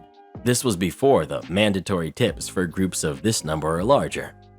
So the day arrives, and I came over first, introduced myself, explained that their host had prepaid for a set menu. The wine and appetizers would be out shortly, and I was there to take orders for any other drinks that may be wanted, what dressing they would like for their salad, and which of the 4 menu items each person would like. I went around the table getting everyone's selections. I came to the head of the table and asked Mike what his preference for salad dressing would be. He was extremely snippy with me when he said, "Blue cheese, and make sure the salad is well dressed," in his usual flashy show of authority to impress the people around him, with a very perturbed look on his face since I dared to even speak at the table. At this point, I had it with Mike. I had already been hired at a new job and had already put in my 2 weeks' notice, hence why I was selected for Mike duty. I get to the back and I'm just so over all of it. I'm prepping the salads and it happens I get to Mike's salad. Well dressed, you say? You got it, buddy. I took the mini suit off the bottle of wine that the boss's wife had sewn as a gag, put it around a pint glass from the bar, and placed Mike's salad inside the glass and brought that out to him. In front of what was sure to be a life-changing business deal, I made sure to slip in silently, drop off salads in front of people deftly, then made a point to set his down in front of him last. When there was a natural pause in the sales pitch, and clearly state, "Your well-dressed salad, sir." Laughs were had by all but Mike. The rest of the night went off without a word spoken between the guests and I. When they left, several of the guests had left a few dollars here and there, tucked under plates. I finished off my last week there without incident. Don't engineer solutions. Back when Compaq made laptops with 2.5-inch mechanical hard drives, they came out with a model where, if bumped even a little a certain way, would dislodge the hard drive from its connector, and the results would be a call to help desk that the hard drive had failed. Help desk would route the equipment to the depot repair section. I was help desk manager, also over depot repair at this time. One genius tech came up with the idea to wedge a bit of folded paper behind the drive to keep it in place, and so I had all the techs start doing this anytime we touched that model. The IT director received somehow the COO's, his boss, laptop on which the hard drive had failed. Really failed, as she had dropped it while the hard drive was spinning. Upon taking the cover off, no idea why, discovered the folded bit of paper. He made the trip down the elevator to my office with equipment in hand, thrust it on my desk in front of me, and demanded to know what was going on with that. I explained. "No, that's unacceptable. If Compaq had this fatal flaw, they needed to fix it." "No, that's unacceptable. If Compaq had this fatal flaw, they needed to fix it. My team needs not be engineering solutions, especially such a shade tree solution. Send any that fail back to the manufacturer." I explained several issues with that, primary of which was, at the time, a 2 to 3 week turnaround. But no more tinkering. Send them to Compaq to be fixed properly. Cue malicious compliance. I explained the issue to the depot techs, and they all got the hint. Every second computer that came in for anything started going to Compaq for repairs. Quicker than I thought, though probably 3 to 4 weeks, complaints were flowing into me, the IT director, and even the COO about slow turnaround and no equipment. I was summoned to her office and found myself under a bus made by the very angry IT director in the other chair. "What's going on?" demanded the COO after methodically explaining that the company needs PCs to be working. "You think?" I explained that we are no longer allowed to engineer solutions to Compaq issues, so we have to send many of our machines to the manufacturer now. I went on to explain how I like to let the techs use initiative with oversight, but not anymore, as it's not a proper fix if we do it ourselves, per the IT director. This is his direction, and we're just following orders. Stammering ensued from the other chair. I was thanked and excused by the COO. The IT director came to my office later and apologized for interference with my leadership. He was gone within the year, and that was my next promotion. Am I the jerk for telling my wife she can't get rid of the dog? 15 months ago, my new wife told me she wanted a dog. I had been told by my stepkids and her longtime friends that my wife has a long history of wanting a dog more than anything in the world. She has the worst case of ADHD I've ever seen in an adult. Then finding a new home for the dog when she gets tired of it. After a long conversation, she assured me that wouldn't happen, so I explained how much I love dogs and that she shouldn't make a dog part of my family and then take it away. She promised. Fast forward a few months, and the newness wore off for her as my affection grew for our very small dog. He's not perfect. Even after more than a year, we can't get him to consistently do his business outside, but he's such a happy, affectionate puppy. Without consulting me first, my wife spent $2,000 on a new dog, a whole other issue, last summer. As her interest in the new dog grew, her disdain for our first dog also grew. She wants to get rid of the first dog. I've told her she made him part of my family, and I'm now a package deal, which includes him, so he's going nowhere. She thinks I'm a jerk for not standing by her. Am I the jerk? Edit. Thank you for all the feedback, messages, and awards. Edit. My wife is clearly the jerk, and I'm putting pieces in place to make her my ex-wife. I work from home and crate the dogs if I leave, since no one else in the house will lift a finger for them, so I'm not worried about one of them accidentally getting out, and I sincerely think she knows better than to actually hurt them. Her interest in the newer dog is starting to fade, so I'm sure when I leave, she owned the house before we met, I'll be taking both of them. Since she's impulse shopped us close to poverty, it's going to be a slow process getting funds together before I walk out the door. She's in therapy and takes a casserole of daily meds, although I'm certain she's a covert narcissist who misidentifies as an empath. No therapist can help her because she's delusional, and no man is ever going to find prolonged happiness with her. This is all crap I wish I'd known before marrying her, but live and learn. Am I the jerk for not cleaning for my parents' Halloween party, even though they canceled mine? Side note, I'm a full-time college student and a part-time worker, so seeing my friends is a rare occurrence. We had to start planning this party weeks in advance so we could make sure everyone could come. I, 18 female, and my friend, 18 male, were planning a Halloween party several weeks ago, and I suggested that we hold it at my place. It seemed like the ideal place since it had hard floors, single story, friends were familiar with it, and it was overall the best place to have the party. He agreed, and I got the approval from my parents to host the party here. About 2 weeks ago, my parents told me out of the blue that I was no longer allowed to host the party. They said it was because the house was not clean to my mother's standards, even though I was not home all day, and my brothers made the messes she was complaining about. I claimed that this was unfair since I didn't make the mess, and they shouldn't expect me to clean the house even if I'm not home, but they persisted. I then texted my friend, and he said he could host the party at his place and that there was nothing to worry about. I was joyed, and I told my family that the party was still on. Now my parents know that I'm not a bad kid. I've never done anything I wasn't supposed to, and I have a 4.0. But my friend is different, so they tried to change my plans. What if you held the party outside here? You could just put a projector outside and play outside. We don't want you at a party with drinkers. I deflected that and said that we couldn't do anything outside and that we already changed locations. So it's today, and my parents have their own party going on here, and they told me to clean the house today while they went out. Long story short, I only vacuumed and put my stuff away. When they got home, they were mad. They tried to take my phone away and told me that I was awful for not preparing the house for their guests. I said that it was unfair that I had to clean a house for guests I didn't invite and that I wouldn't even see on Halloween. I'm currently in my bedroom contemplating, and now here I am. Am I the jerk? Edit, just to clarify, I have 2 brothers. Both are older than me and stay home most of the day. Am I the jerk for telling my sister that she has always had it easy? Me, 25 female, and my sister, 25 female, were very close when we were young, but things changed when our father passed and our mother had to raise us alone. She, according to me, has always favored my sister over me. It wasn't blatant favoritism.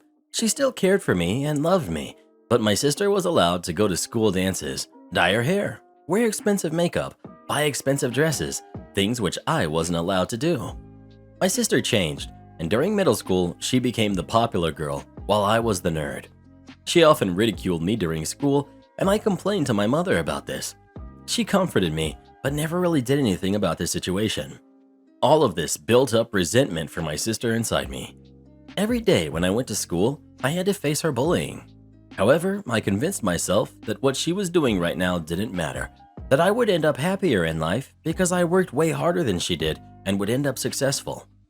I got into my dream college after school, and my mother was really happy for me, but at the same time, my sister had failed in some of her subjects and had to repeat the year, so my mom didn't want to go out for dinner to celebrate, since it would upset my sister. Fast forward a couple of years, and my sister is getting married to a very rich man. I was very happy for her and attended her wedding. I had a job and was doing pretty good for myself financially, but was under a lot of stress due to high working hours. While I was talking to my sister, she said to me and her friends how sad it must be for me to have worked so hard for all those years and still be so unhappy with my life while she was enjoying hers. She told me that I should have worked smart like her instead of working hard. I got very angry at her and told her that failing school and then deciding to drop out of college was not working smart, and that not everyone was as lucky as her to be born with a pretty face and get married to a rich guy they met on Tinder, even though she herself was a loser. After that, I left. Later, I got a call from my mom telling me that my sister started crying after what I said to her and that I ruined my sister's special day due to my jealousy. She told me to not show my face to her before I was ready to apologize. What my mom said was definitely true. my mom's subtle favoritism towards her popularity in school, the fact that she has a husband and I am lonely, and the fact that I have had to work hard all my life and still work 12-hour days to earn money while she gets served everything on a silver platter while sitting at home has made me very jealous of her. Am I the jerk? Am I the jerk for chopping down the trees in my backyard, even though my neighbor liked them and asked me not to? So our new neighbors renovated their backyard around 3 months ago. Not long after they moved in, they added a pool, a hammock, a built-in grill, and a bar. They basically made a resort in their own backyard. Our backyard has grass and a bunch of tall palm trees that are right behind their fence. So lately, a few of the dead leaves of our palm trees have been falling into their backyard, which wasn't an issue with the old neighbors. They rarely brought it up, and we were always apologetic.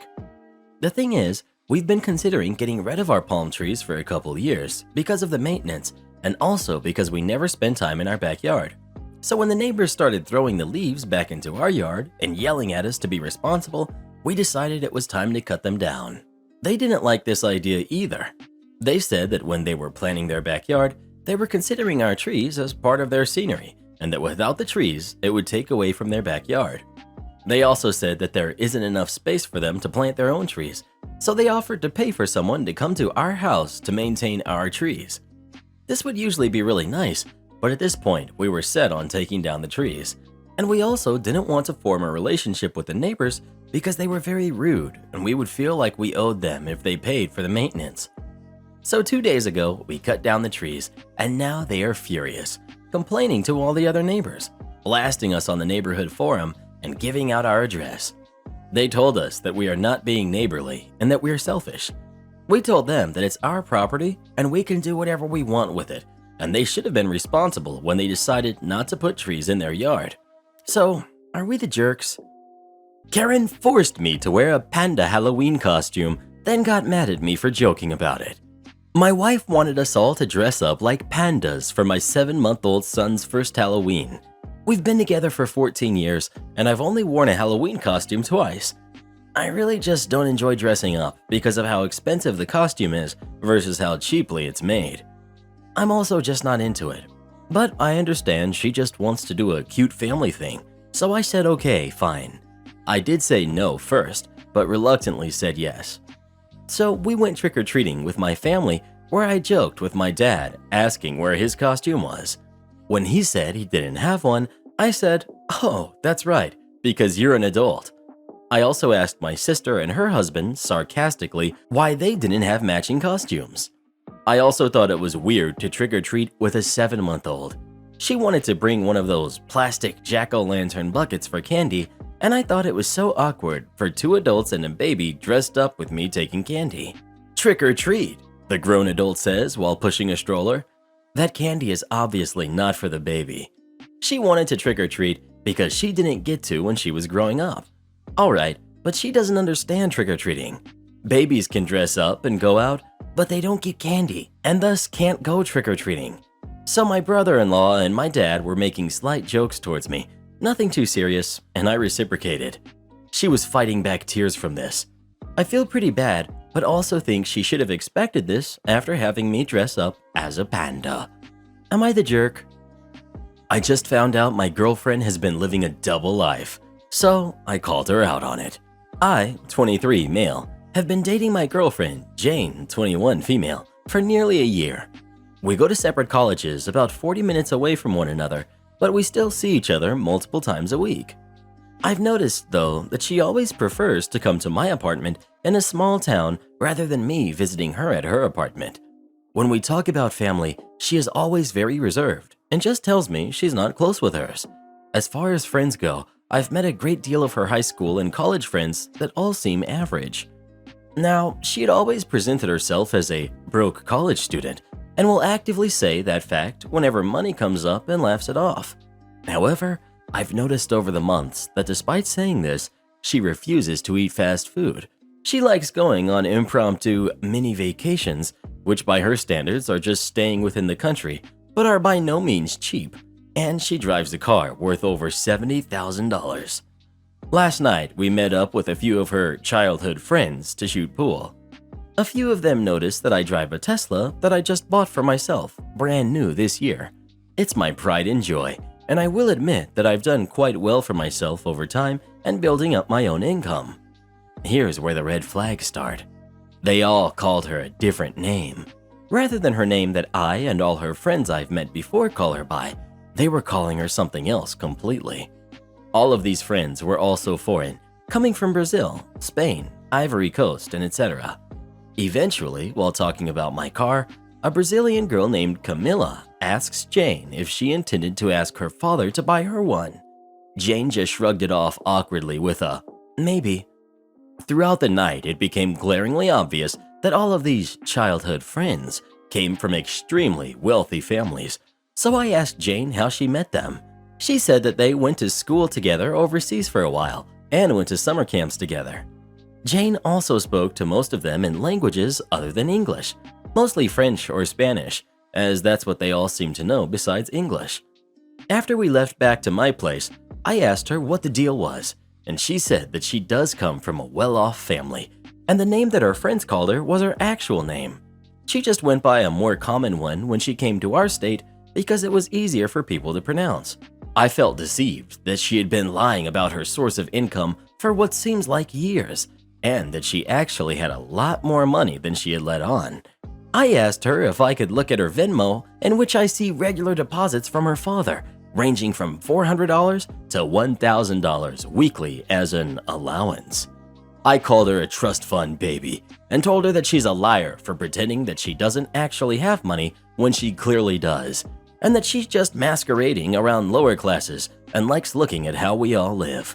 She got extremely upset with me and left, and is still refusing to speak to me. Am I the jerk? Well, who do you think is the jerk?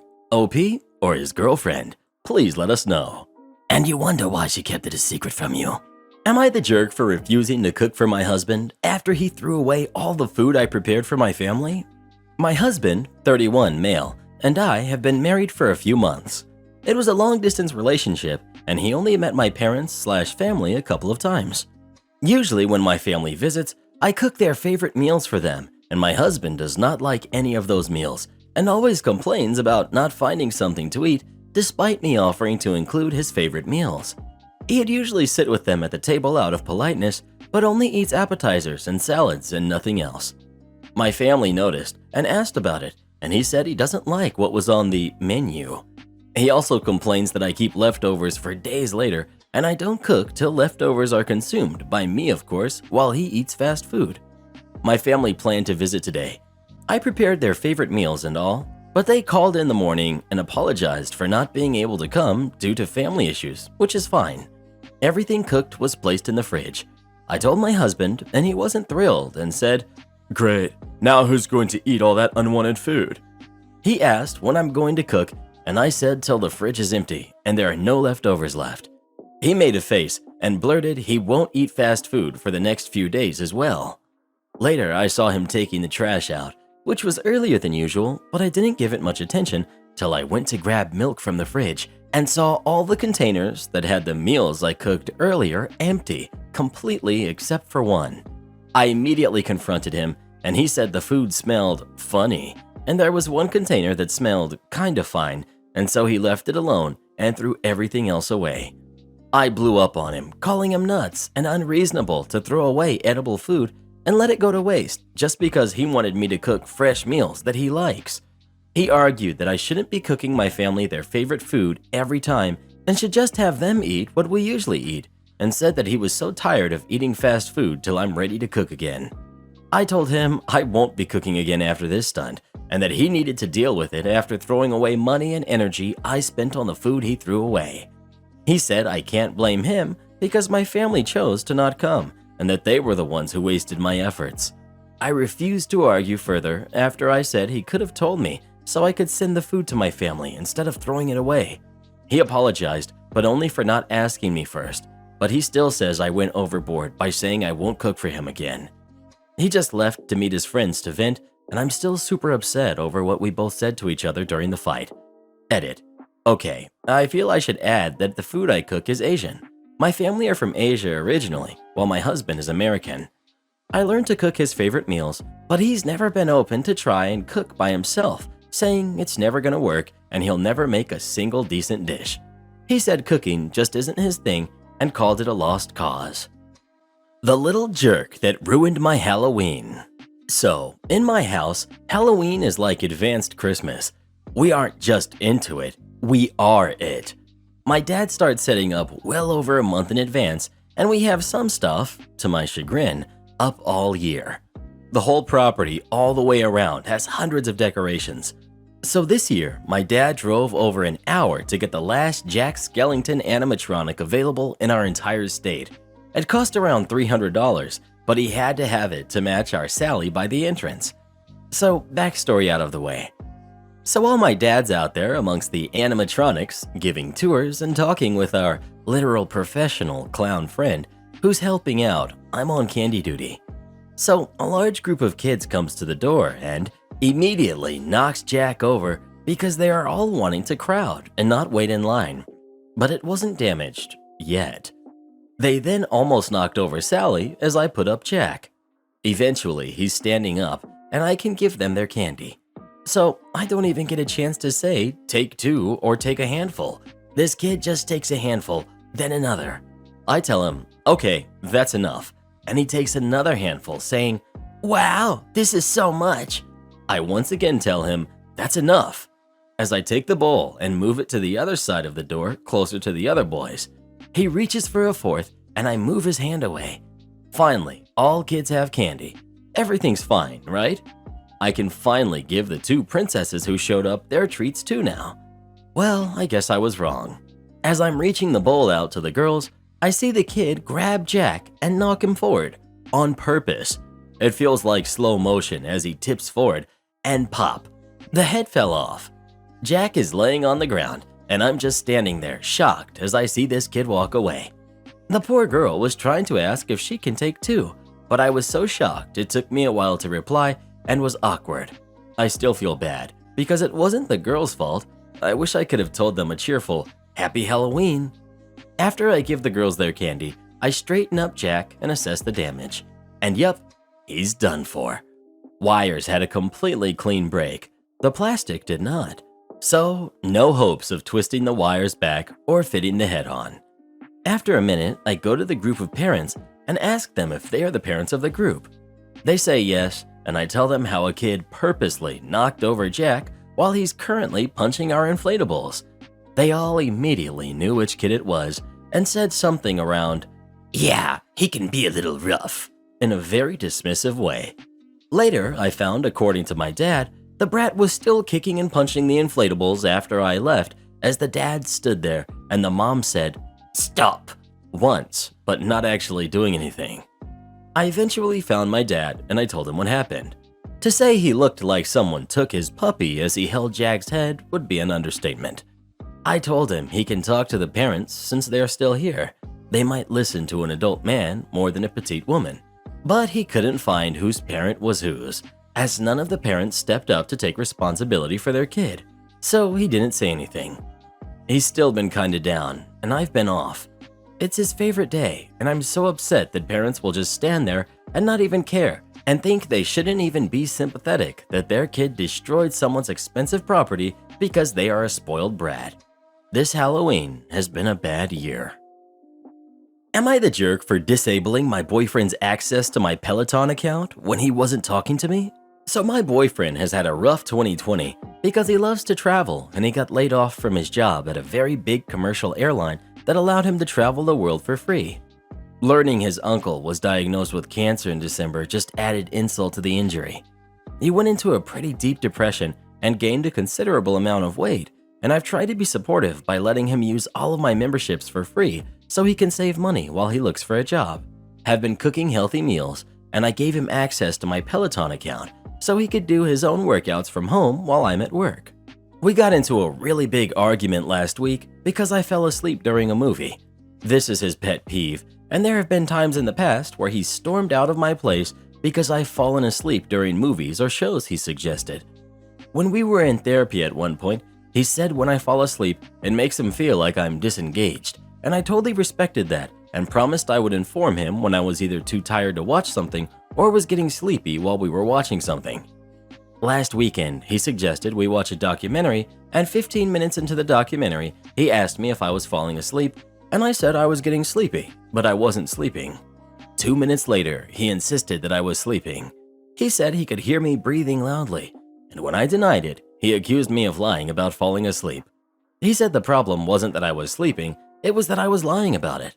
I told him I was tired and did not want to deal with his tantrums, and we called it a night. When I texted him the following morning, I didn't hear back, so I started to get worried. I saw that he had accessed my Peloton account less than an hour before and figured maybe he's still upset and he just needs space.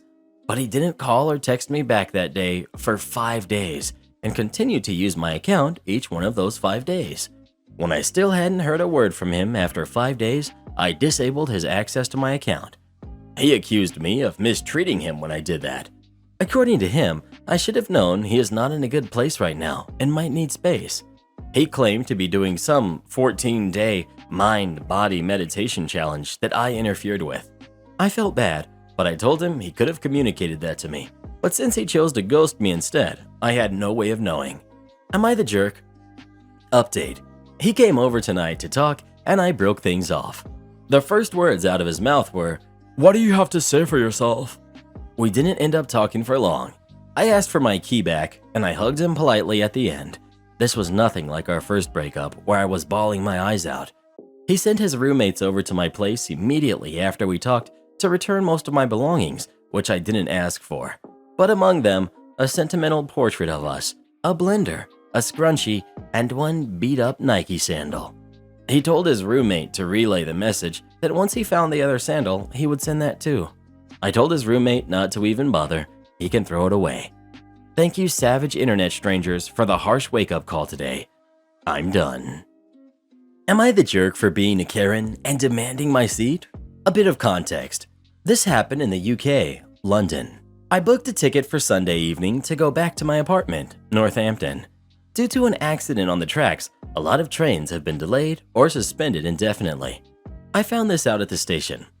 A couple of hours before I was about to start making my way home, my ticket to go home was canceled, refunded, and given the option to buy a new one, which I did. It came with a seat, but I didn't pay too much attention to it. When I got to the station, it was packed to say the least. Trains were getting canceled and delayed left and right. My train got delayed multiple times, but luckily it arrived. Since the train station was so packed, it was a rush to get in the train, made harder with my mini suitcase I was pulling along. I was scanning my ticket and remembered it came with my designated seat. I relaxed a bit, knowing that at least that was secure. The trouble was when I got to my seat, someone was sitting there. I politely informed the woman that the seat she was sitting on was reserved for me, and I have the ticket to prove it. She looked at me and said, "Sorry, I was here first. You can find another seat." I said, "I get that, but I paid for that seat, and I should be able to sit in the seat I bought. If it was the other way around, I'd get up, because it's the right thing to do." We went back and forth about it, with her refusing to budge on the matter, and me getting more and more annoyed. I was annoyed and lost all my patience and simply said, "Look, we all paid for a ticket, but mine came with that seat, and I'd like to sit there as I paid for it, so get up." At this point, you could hear the anger in my voice, and people started to notice and take sides. Some thought I was in the wrong and should buzz off. Some said it's my seat as stated on the ticket, so she should get up. One person heard the commotion from another carriage and came to shame me for bullying her and refused to listen when someone was trying to explain. She said I should be ashamed that someone like you shouldn't harass an innocent lady like her. To clarify, I'm a 6'3" black guy with a voice deep enough to make Darth Vader jealous, so I could have been a misunderstanding. After 10 minutes and another delay, the train was at the platform the whole time. She reluctantly got up and sat next to someone else. I apologized for the disturbance. I put my suitcase up in the overhead luggage storage, sat down and put in my AirPods and calmed down with some music. She got off at the stop before me, Wolverton, and gave me a dirty look through the window. In hindsight, it was a chaotic situation to say the least, but I still believe I was in the right, because I also think that I could have just let the situation go or handled it better. So I come here for an unbiased opinion from internet strangers. So Reddit, Am I the jerk for being a Karen and demanding my seat? Would I be the jerk if I pretended to sell my VR headset so my brother-in-law wouldn't be able to beg me to play it anymore? A few months ago, I bought myself a VR headset. I had to save money for half a year to finally afford one, and that meant missing out on a lot of other fun stuff. Now, ever since I got one, I've had friends and family over to share the experience with them, since it's so fun and just a crazy first-time experience. I love seeing my friends and family goof around, getting dizzy or scared. It's priceless. Here comes my girlfriend's little brother, who's 11. He's oblivious. He should have a go since he's never tried VR. No problem, just don't smash the controllers together or run into a wall head first. Simple rules, right? But apparently, ever since he tried it once, he'll beg and beg me nonstop to play every time he's over. And if I say no, my girlfriend says I'm being unfair since her brother looks up to me and really enjoys playing VR on my headset. This has caused a lot of fights between me and my girlfriend because she wants her brother to have a good time whenever he is over. That normally means him deciding what's for dinner, playing on my PS3 or VR headset. My arguments are that it's my stuff, it's expensive, and I'm really worried about it breaking. She thinks I'm being unfair and strict towards her brother, and she often asks if I dislike him, which I don't. I just don't want to share my expensive stuff with people I think are too uncaring to take care. Problem is, he can't play without being watched constantly. He starts walking around, completely ignoring the big walls inside the headset, which means you are walking outside the play area. Even a blind person would see these walls. So I tell him every 30 seconds to a minute to step back and stop moving his feet, which he sometimes ignores because he's too invested in the game. I turned down the volume a lot, so no excuse about not hearing me. Besides that, he'll smash the controllers together sometimes and just act like nothing happened and continue playing wild and uncaring. Since I'm tired of fighting with my girlfriend over whether he should be allowed to play on my VR headset despite him constantly begging and not respecting my rules, I've come to the conclusion that I'll just tell her family that I sold it and just hide it away whenever they are over. My girlfriend thinks I'm being unfair and childish since I'm taking away something her brother really enjoys, but I know darn well who is going to pay when he breaks it, and it ain't going to be none of them. So, would I be the jerk if I acted like I just sold it and hid it away whenever her family comes over? Well, who do you think is the jerk? OP or his girlfriend and her little brother? Please let us know. I'd break up with her, bruh, and learn how to set boundaries. Am I the jerk for not telling my brother-in-law about the college account we have for his daughter? I'm 40, female, and my husband, Robert, 45, male, and I are child-free by choice. I'm an only child, but Robert has a brother, Samuel. Samuel has a daughter, Shelby, who's 17 and a senior in high school. Shelby's mom and Samuel split up when Shelby was 3. Samuel has never been a very enthusiastic father and did not file for custody. He gets visitation and pays court-ordered child support. Several years ago, Samuel told Robert that he wasn't saving anything for Shelby for college. He said she, Shelby's mom, can pay for it out of the child support I send her every month. When I heard this, I suggested that we start saving some money each year in an account for Shelby that we would give her when she was ready for college. We started putting money aside each year and we invested it well. So now the account has almost $35,000 in it. We didn't tell anyone about the account because we didn't know how much we would be able to save, and we didn't want Shelby to count on money that wouldn't be there. I have some chronic health problems, and we thought we might end up needing the money we had saved for Shelby, but I'm doing better, so we are now comfortable giving it to her. A couple years ago, Samuel lost his job. He looked for a new one, but he didn't seem to be looking very hard.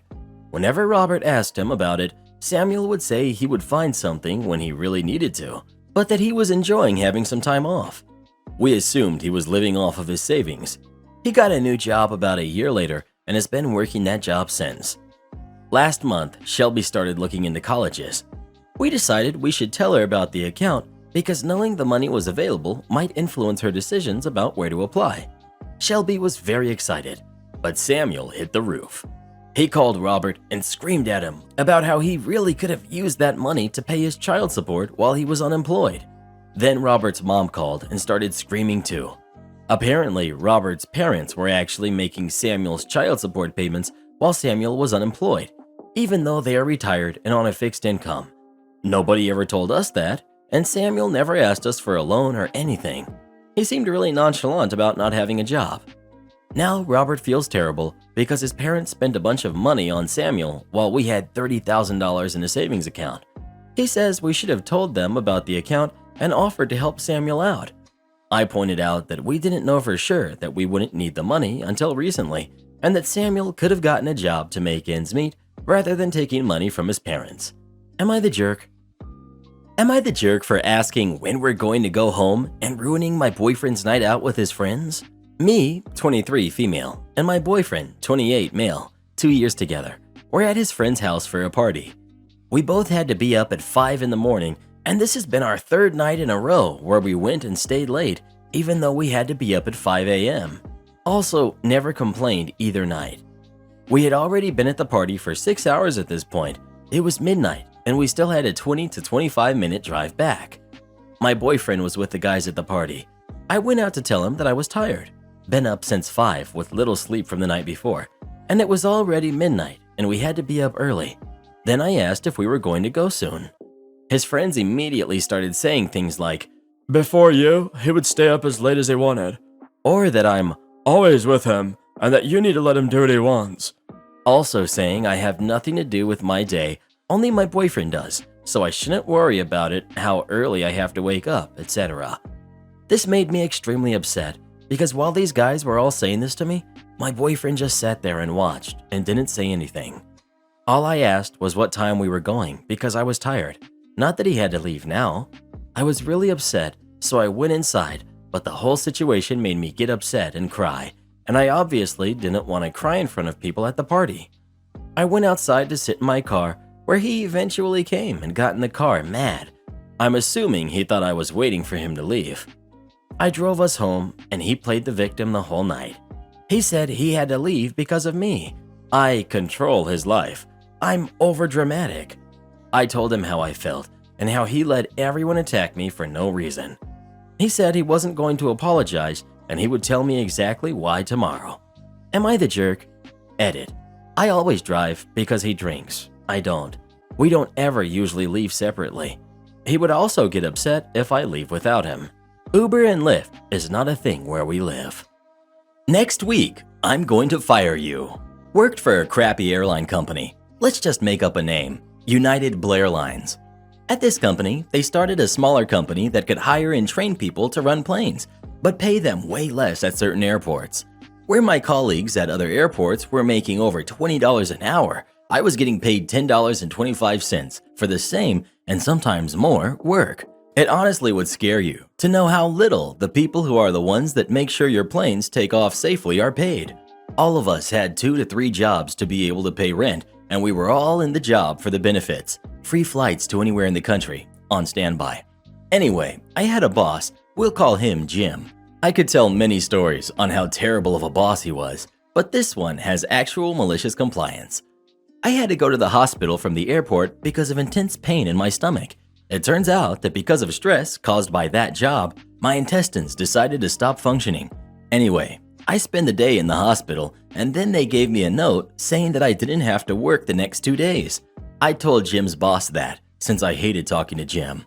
When I went back into work 3 days later, we had 5 people total to load all luggage, load the water, and push out 5 planes in a little over an hour. Already an incredible amount of work for so few people. We had our morning work meeting to discuss how swamped we were. Then Jim asked me into his office. "Your attendance is unacceptable," he said. Dumbfounded, I asked him what he meant. "You've been late a couple of times, and now missing the past 3 days." I said, "Jim, I have a note from the hospital. According to work policy, that shouldn't affect my attendance." "I don't care what work policy says. I'm going to fire you." Again, I cited work policy since we were protected by a union. I said, "Jim, you have to give me an attendance warning before you're allowed to fire me for attendance. This is the first time I'm hearing about attendance, so you can't fire me right now." Jim said, "It doesn't matter. I'm going to give you a warning right now, and when I get back from vacation next week, you're going to be fired. Now go back to work. My decision is final." So I told my coworkers what happened. Then I decided, all right, well, if next week he's firing me, I'll just leave now. Even though their day was about to be swamped since now 4 people were working 5 planes, they all said, "Forget this place, get out of here." So I left and went to get breakfast. This all happened at 4 a.m. As I'm enjoying my meal, Jim calls me. I happily ignore. He calls 3 more times and then texts me asking where I was at. I told him, "You fired me. Why would I keep working for you?" No response. I try to soak in the sight of Jim running between planes like a chicken. I don't imagine any plane took off on time that morning. I get a call from HR and the union rep and the general manager, who is Jim's boss. They all said Jim was wrong and asked me if I could come back to work it out. But quitting felt so good, and I felt such weight lifted off my shoulders thinking about not working there anymore. So I never went back. Some more info. Although this isn't so satisfying, it's more a testament of United Blairline's complete lack of ethics. Jim got in really big trouble when he had a guy who had a shoulder injury and had a note and told Jim several times he couldn't do super heavy labor. Jim sent him to the bag room by himself anyway. Imagine having to lift 300 to 700, 50 to 70 pound bags over your head per hour, all while running between bag carts and the belt. Needless to say, the guy tore his shoulder and had to get surgery on it. They still didn't fire Jim. Instead, they promoted him to manage the workers who did ticketing and no manual labor. As far as I know, Jim still works for United. My coworker still cannot move the way he used to 2 years later. Entitled girlfriend abandoned my cat outside when I wasn't home, so I kicked her out. So I have a cat named Raven who's 3 years old. My girlfriend of 2 years moved in with me a few weeks ago, and it was clear she didn't like my cat. I didn't think it was really a big deal until one day I got home and he was just gone. He's not an outdoor cat and he never goes outside. He was gone for hours and I was worried sick until my buddy came to my house and returned him, saying he found him 2 blocks from my house. I asked my girlfriend how my cat, who has never tried to go out before, ended up that far away from my house, and she admitted to kicking him out. I was furious, saying that she had no right to kick him out, and told her that since she thought she had the power to kick my cat out, I wanted her out of my house by the end of the month. She cried that she had nowhere to go and that she would have to live on the streets. I said I didn't care, and I told her to leave by the end of the month. My friends think I'm being too harsh, but my cat could have been hurt because of her. I don't want her trying anything else. Am I the jerk? Am I the jerk for helping my brother run away from his wedding? I have 2 older brothers. This is about the middle one. Our parents divorced when I was very young due to our mother's insane jealousy. At first, my dad was able to handle it, but when she started making comments about me wanting to be like his wife, he had enough. She quickly rebounded with a guy with 2 kids and had shared custody for a while. But when my dad got remarried, she went crazy, calling his new wife every horrible name and claiming he was cheating on her while they were married. I was always closer to my brothers and dad than my mom because she was always very mean to me. Long story short, my stepmom passed in a car accident and my dad called her in the middle of the night, letting her know he would pick us up earlier so we could attend the funeral, and she decided to take us on a fun trip to celebrate something. It was the happiest we've ever seen her, and when we realized what happened and started crying, she told us, "Only worthless people cry for people like her." Needless to say, things went nuclear, and my dad asked for full custody with visitation for her. He always left the line of communication open and paid for us to visit her when she moved away, but it was still very bad, and as soon as we turned 18, we started to lower contact with her. Last time we saw her was on my high school graduation, where she made a point of letting everyone who would hear her know we were ungrateful kids, and her HB would call us bad names too. Been no contact since then. My brother Sam started dating his ex 3 years ago. She has heard all the stories and the reasons we are no contact, but she believes we are just dramatic. They had many issues due to her opinions, but she eventually seemed to drop the "you need to reconcile with your mother" crusade. During the wedding planning, there was no indication of things going wrong or fishy. Then we got to the church, and lo and behold, Mom, her husband, and 2 kids were sitting at the front. I immediately panicked and called my brothers. Sam thought maybe somehow she found out and wanted to crash, so he called his ex to let her know of the potential drama, but she told him it was fine since she invited them. Sam hung up and asked me to go get him while oldest brother dealt with things at the church. We went home and barricaded ourselves there, even when his ex, her family, friends, etc. came to try and make sense with him. Mom's husband even called and said he always knew we were worthless. Now that the dust has settled, most of Sam's friends are on his side, and so is most of our family's, Dad's. Ex's parents already threatened to sue for the money they paid if he doesn't marry her, but Sam says he'd rather pay them back for their contribution than marry someone that betrayed him. My nuclear family 100% supports Sam, but the backlash has been huge. Edit. You guys just reassured us all. Thank you. Some have commented about it, but no, she has not apologized. She even went so far as to text my oldest brother, Joe, that she thought it would be a good wedding present from my brother to her since she values family. My dad bought them a house as a wedding present, but only Sam is on the deed. She did have the keys for when they moved there, but they just had the locks changed today, and Joe and some cousins are taking everything Sam owns from her flat during this week. We aren't worried about being sued, but we'll consult a lawyer just in case. We also heard Mom and her family are still in town, but since we are all staying at our childhood home for a few days, we don't care. My dad is sad that Sam is heartbroken, but is trying to cheer him up, along with my boyfriend and my sister-in-law. I had to delete/deactivate my SM because I kept getting nasty comments and messages, but the more people learn the reason Sam ran away, the less it gets. I'm still sorry she felt humiliated, but my brother comes first. Edit 2. We are 34, 32, and 28. Ex-sister-in-law is 30, not in the US. I asked Joe about the church aftermath, and it was just as I expected it. He says he stood up in front of everybody and told them that Sam was not coming back and to please go home, and all their gifts delivered to our side of the family will be given back ASAP. The ex was still outside the church when someone in her family informed her, and she started screaming and crying and calling Sam nonstop. Mom tried to talk to Joe, that didn't even look at her, and when she couldn't get a reaction out of him, she started crying loudly and lamenting how horrible we are to her, and some people started consoling her. This is her MO, but Joe and his wife didn't care. When they went out of the church, the ex was expecting them and demanding to see Sam, but Joe said no. Then she demanded to know what to do with the party, and he said if she didn't want the venue, he would arrange for the food to be donated to the staff there so it wouldn't go to waste. Everybody was screaming except Joe because he didn't want to give Mom the satisfaction. They, Joe and sister-in-law, came home after stopping at the supermarket and some fast food joints, and we've been inside like we're kids again, plus 2 more members. We asked Sam if he wanted them to go, but he said he wanted them there. We had all taken time off to spend family time after the wedding anyway, so it's not a problem at the moment. When the ex came to the gate, we knew she was not going to use the venue, so my sister-in-law called them with Sam's info, told them to take the food, and also sent them some tips for their trouble. It seems we will get back all the alcohol that my dad paid for, so we will have a very drunk end of the year. A couple of people messaged me asking why our dad ever married our mom, and the answer is he really loved her and believed she was the nicest person ever. Turns out she wasn't, but she knew nobody, except I guess her nasty husband, would marry her unless she pretended to be nice. He considered staying with her until we were adults, but she kept getting worse. She used to get very nice, and he thought she was changing, and then she would change again.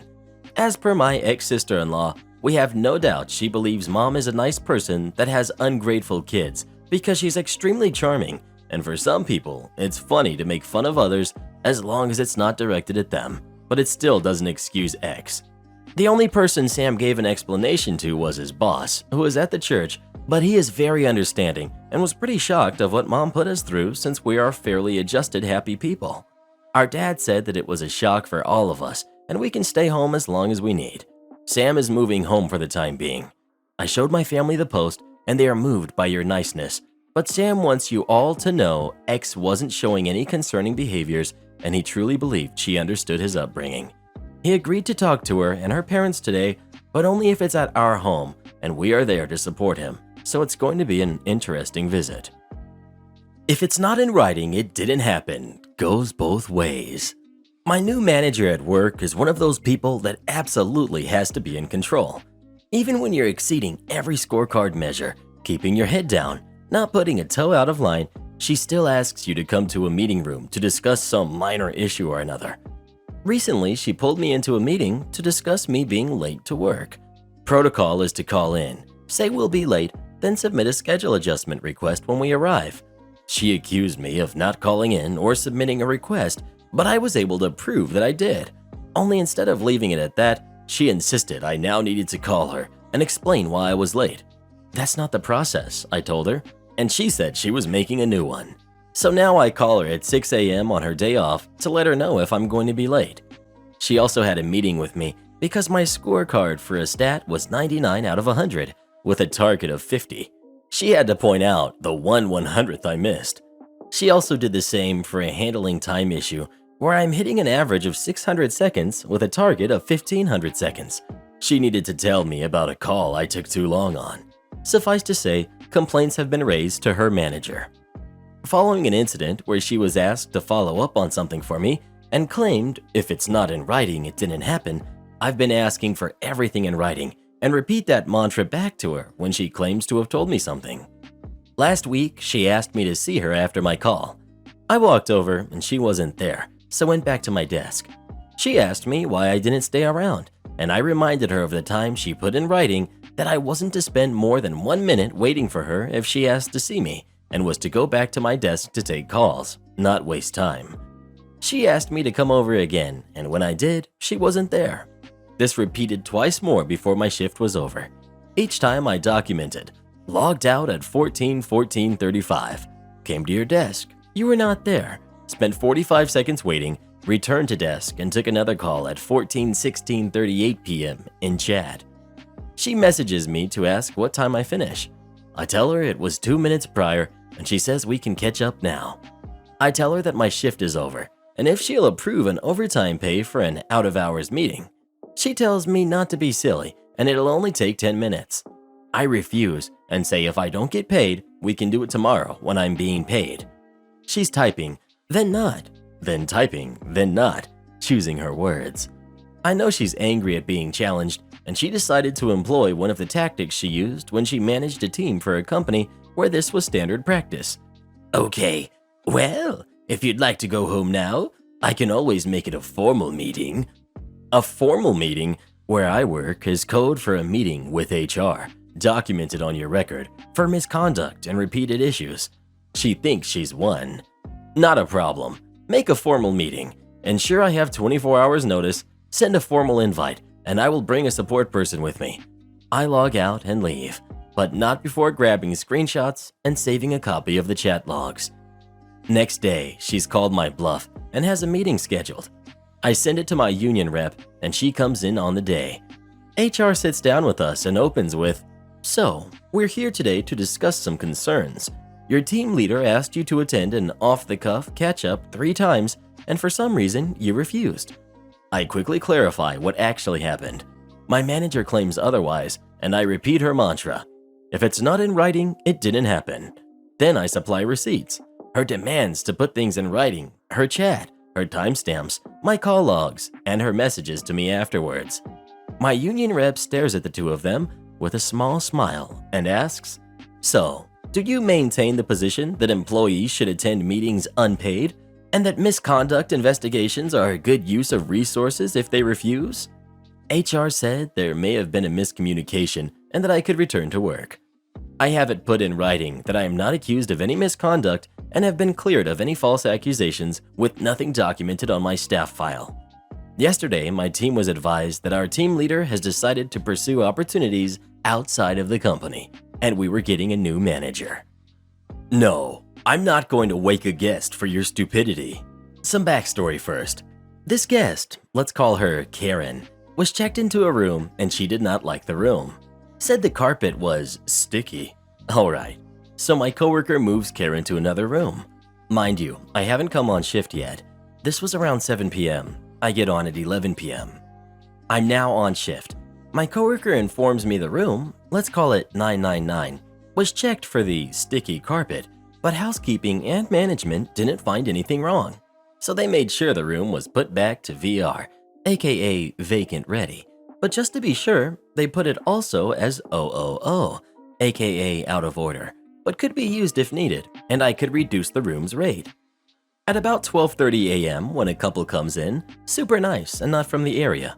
They're just being really understanding that I'm sold out, and I offer them the room 999. I tell them it's going to be at a reduced rate, but the carpet may have some stains from a previous guest. The couple don't care, they just don't want to drive anymore, and I proceed to take the room back from the out of order and check them in.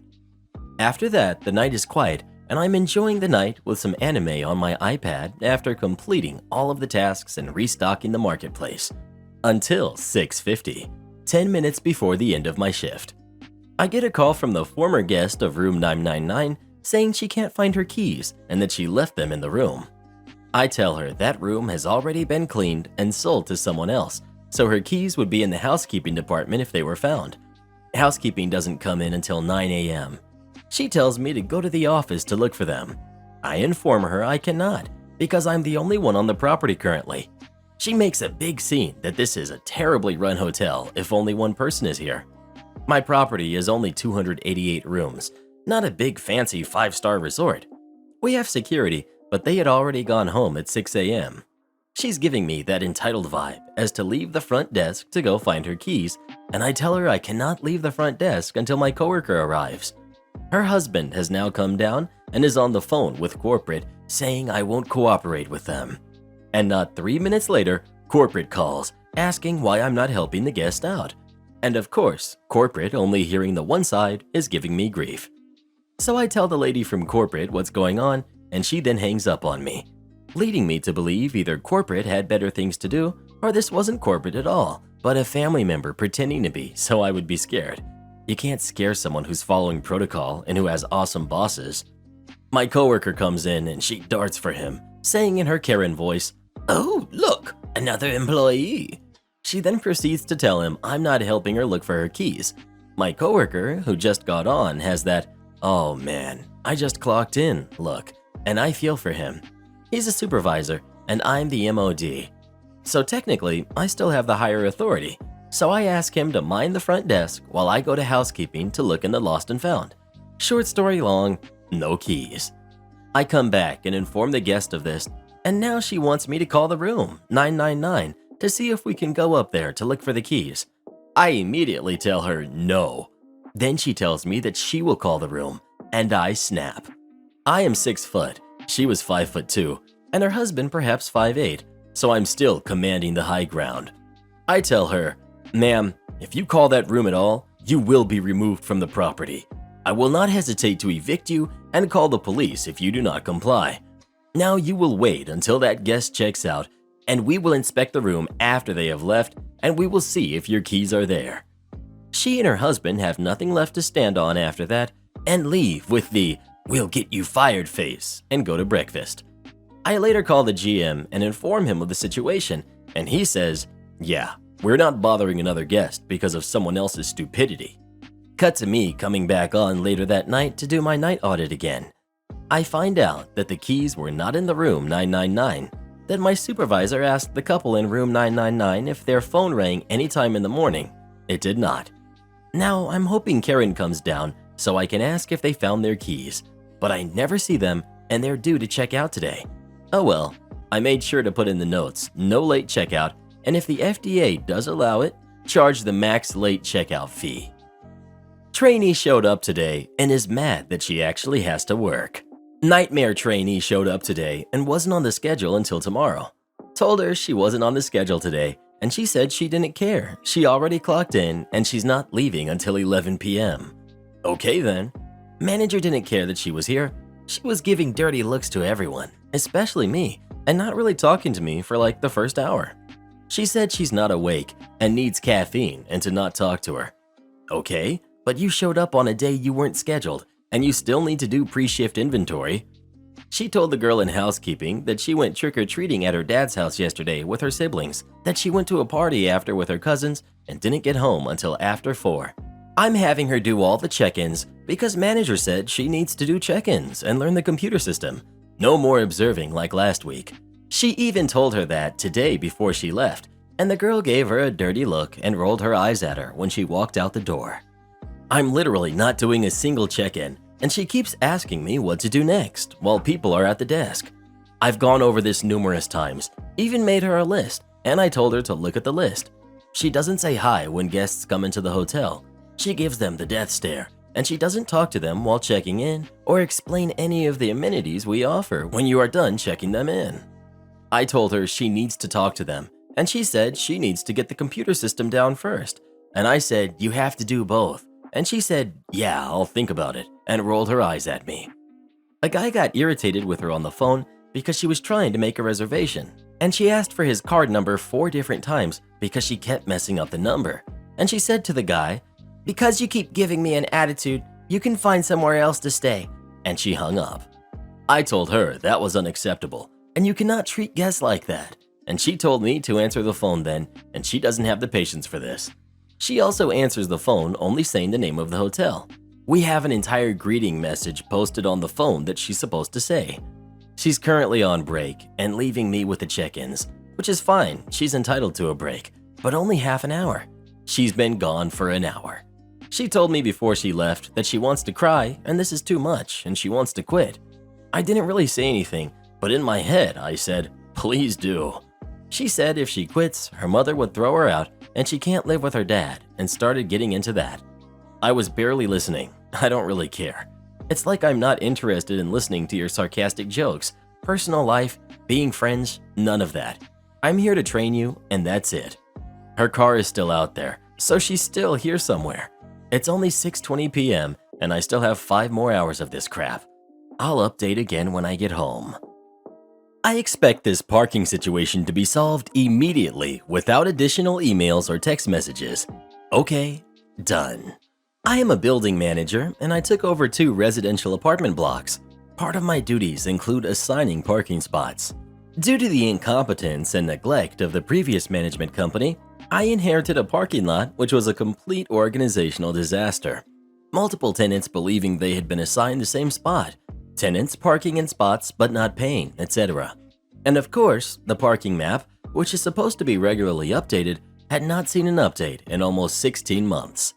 A situation arose where 2 tenants were fighting over the same parking spot.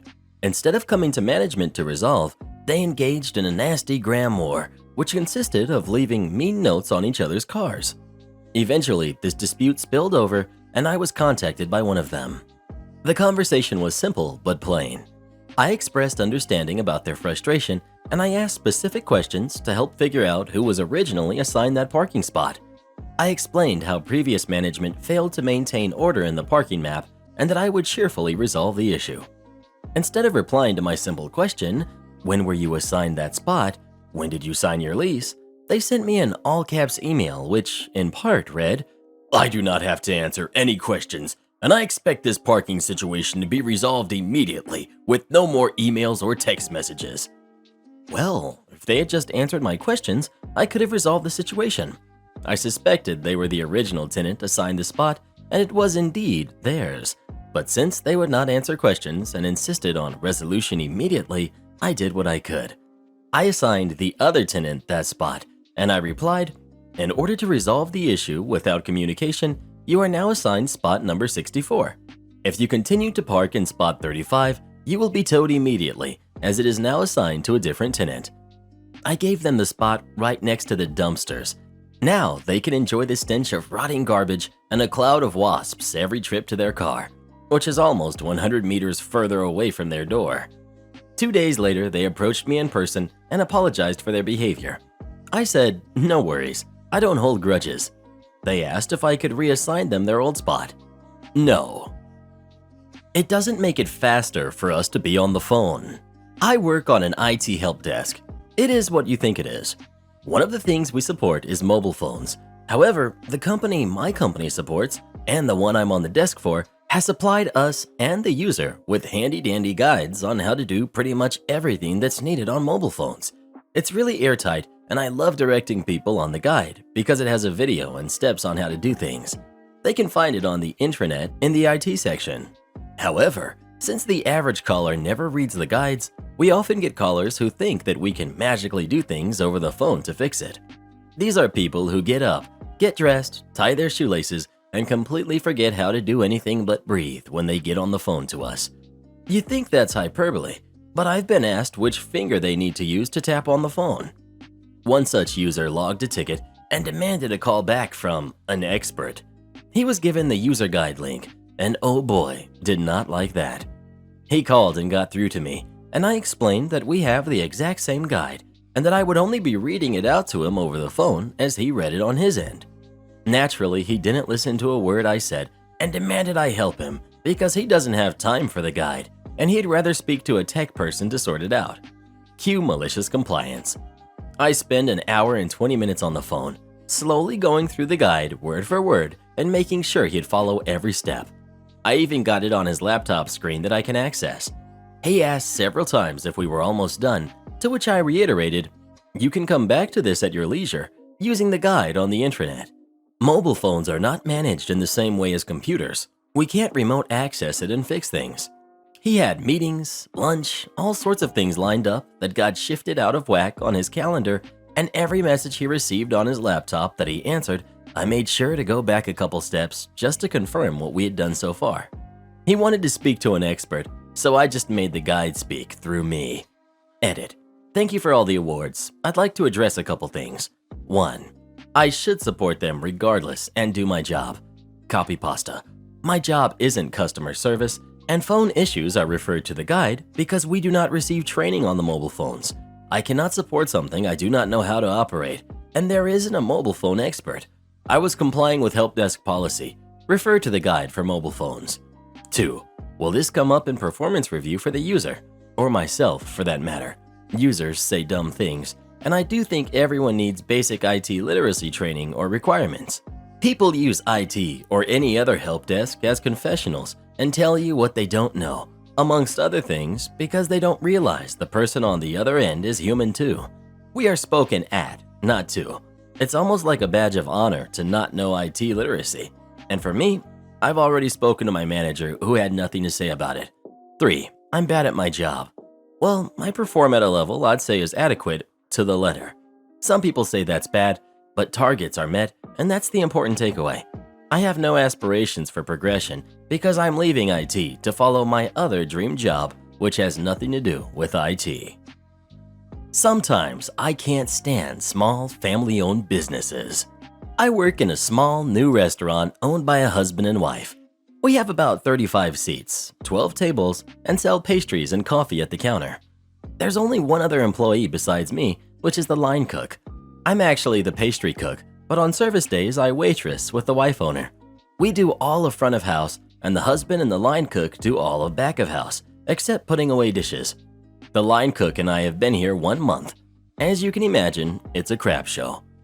The thing about restaurants this small is that they're often too small for their employees to be covered by the FLSA or other labor laws. They don't make enough in sales or employ enough people, which exempts them. In my state, they aren't required to give me breaks during my 9-hour shift, and they don't. Sometimes I'm given 20 minutes, unpaid, for family meal, but only ever at the last 45 minutes of my shift. Most times I don't even have time to clock back in before I have to leave and catch my bus. The other thing about family-owned businesses is that the owners treat you like family, but you can see how crappy they are to their own family, and be sure that they're going to do the same thing to you. Every day the owners will have shouting matches in the middle of service where the entire dining room can hear them yelling, "Forget you," at each other. It sours everyone's mood. Then the wife takes it out on the customers, which messes with my tips, or me. Yesterday, the wife was complaining at me for not helping her enough while I was in the middle of running the counter and juggling 6 four-tops, rushing me while I was trying to put my order in the system. And when I told her I needed a second please, she rapped her knuckles on the counter and told me, "Now!" I stopped her right then and there and told her to not talk to me that way, that I find it very disrespectful and it puts unneeded pressure on me and gets in the way of me doing my job, and that it upsets me because I'm just expected to shut up and take that kind of attitude. She says, "Well, you can speak to me that way too." No, I absolutely cannot. Or you're going to be yelling in my face just like you do to your husband. I'm so sick of everyone congratulating them and acting like they're heroes for opening a new restaurant in town. I try to support local and small and independent and family-owned, but people need to stop thinking that automatically makes a good place. I wish the laws didn't allow them to be so exploitative. If they need to run their employees into the ground like this just to keep the business running, I don't think they deserve to be in business at all. Am I the jerk for refusing to give my boyfriend parental rights over my kids if we marry? My boyfriend is technically my ex-husband. We were married and we tried for years to have kids. Getting pregnant wasn't the problem. Having a baby was. We had multiple late losses. Genetic testing revealed that the problem was solely on his side, and to have kids, we would need a sperm donor. We argued bitterly over it for a long time and came to a compromise. I needed a living child. He couldn't deal with using a sperm donor, so we decided to legally divorce. I would go back to my maiden name, have a baby on my own, and after the child was at least sleeping through the night, we could get back together in some capacity. He said he was fine with being a stepfather, but not a father to a non-biological kid with all the responsibility. This happened, and we even moved back in together when my kids were 3. It's been a few years since then. They've since actually bonded. My now boyfriend is talking about getting remarried and is even floating the idea of adopting my children. He says that he's even changed his mind and would be okay with them calling him dad. I'm okay with remarriage, but I don't want him getting paternal rights. My kids call him by his first name, which he insisted on. I had to do and pay for everything to do with having my kids alone. We saw each other a few times during my high-risk pregnancy, and I gave birth with just my siblings for support. I did 100% of their care as infants to now. I had to learn to parent multiples alone. I have, up until the last year, been their sole financial support. They are my kids. He shouldn't get paternal rights because he doesn't deserve them. He put me through heck to have them. I don't want to basically say that everything that happened was A-okay and let him go back on his insistence when I still have every bit of his decisions affecting me and my life. Some of our friends and his family say that I should be more forgiving and accept that it's hard for a man to accept and takes a while most of my family agrees with me. Karen refuses to move her car, now she needs a new one. The recent storms and fallen branches and trees I've been having in my area lately reminded me of one of my most favorite instances of karma that I've ever witnessed. As with my previous stories, this occurred at a hotel I was working at in upstate New York. It was August of 2011, and we were hunkering down in the hotel for the arrival of Hurricane Irene. We were getting all the necessary safety items and emergency lights in place in anticipation of the storm knocking out power at some point in the middle of the night or during the day.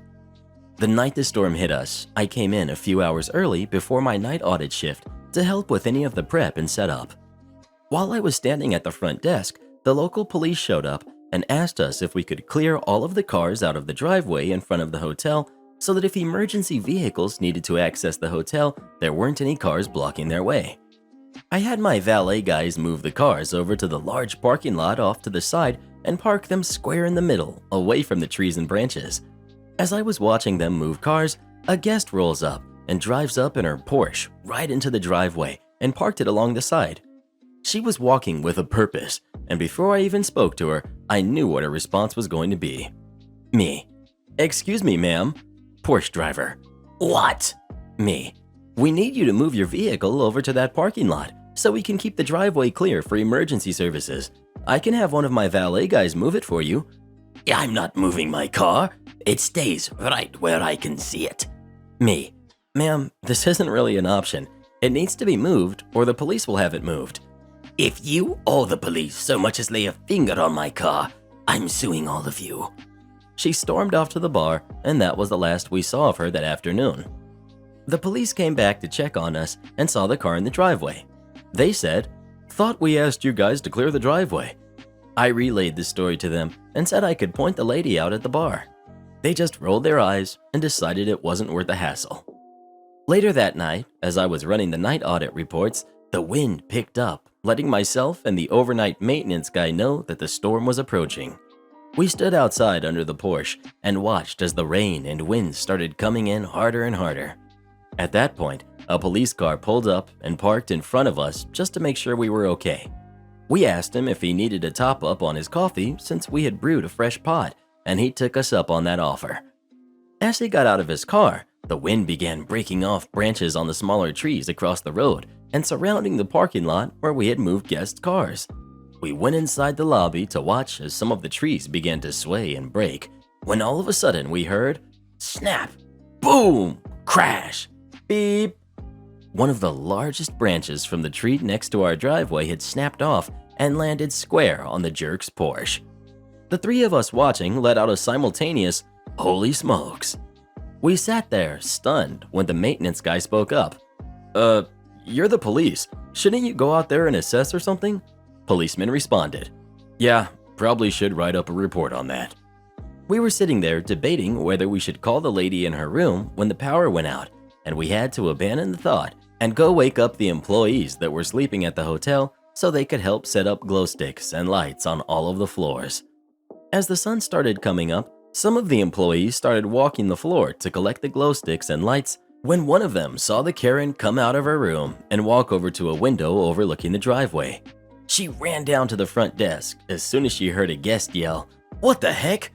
We anticipated the guest storming down to the driveway to survey the damage on her car, so we went into hiding, but made sure we had a great view of her walking around her car. She came storming back into the lobby and demanded to speak to someone in charge. By that point, our GM had already been briefed on the entire situation and was well and truly ready for whatever BS this lady was going to throw at him.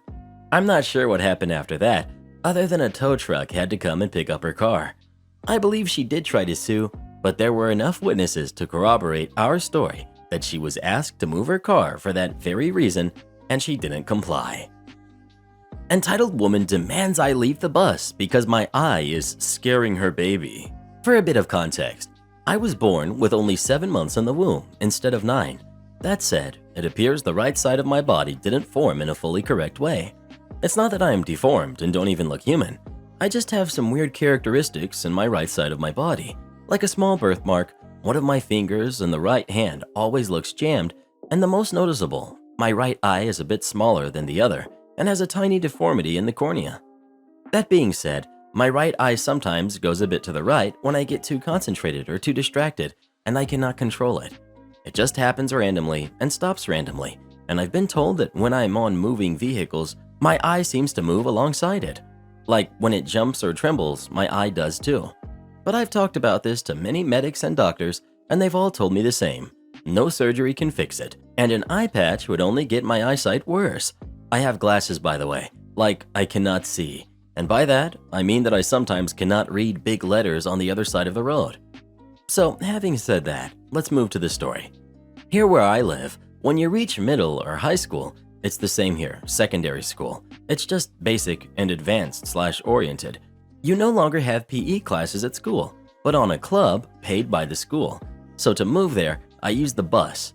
The ride there that day was quite peaceful, just one whining baby. But that's not a big deal. But oh, the ride home, that was not.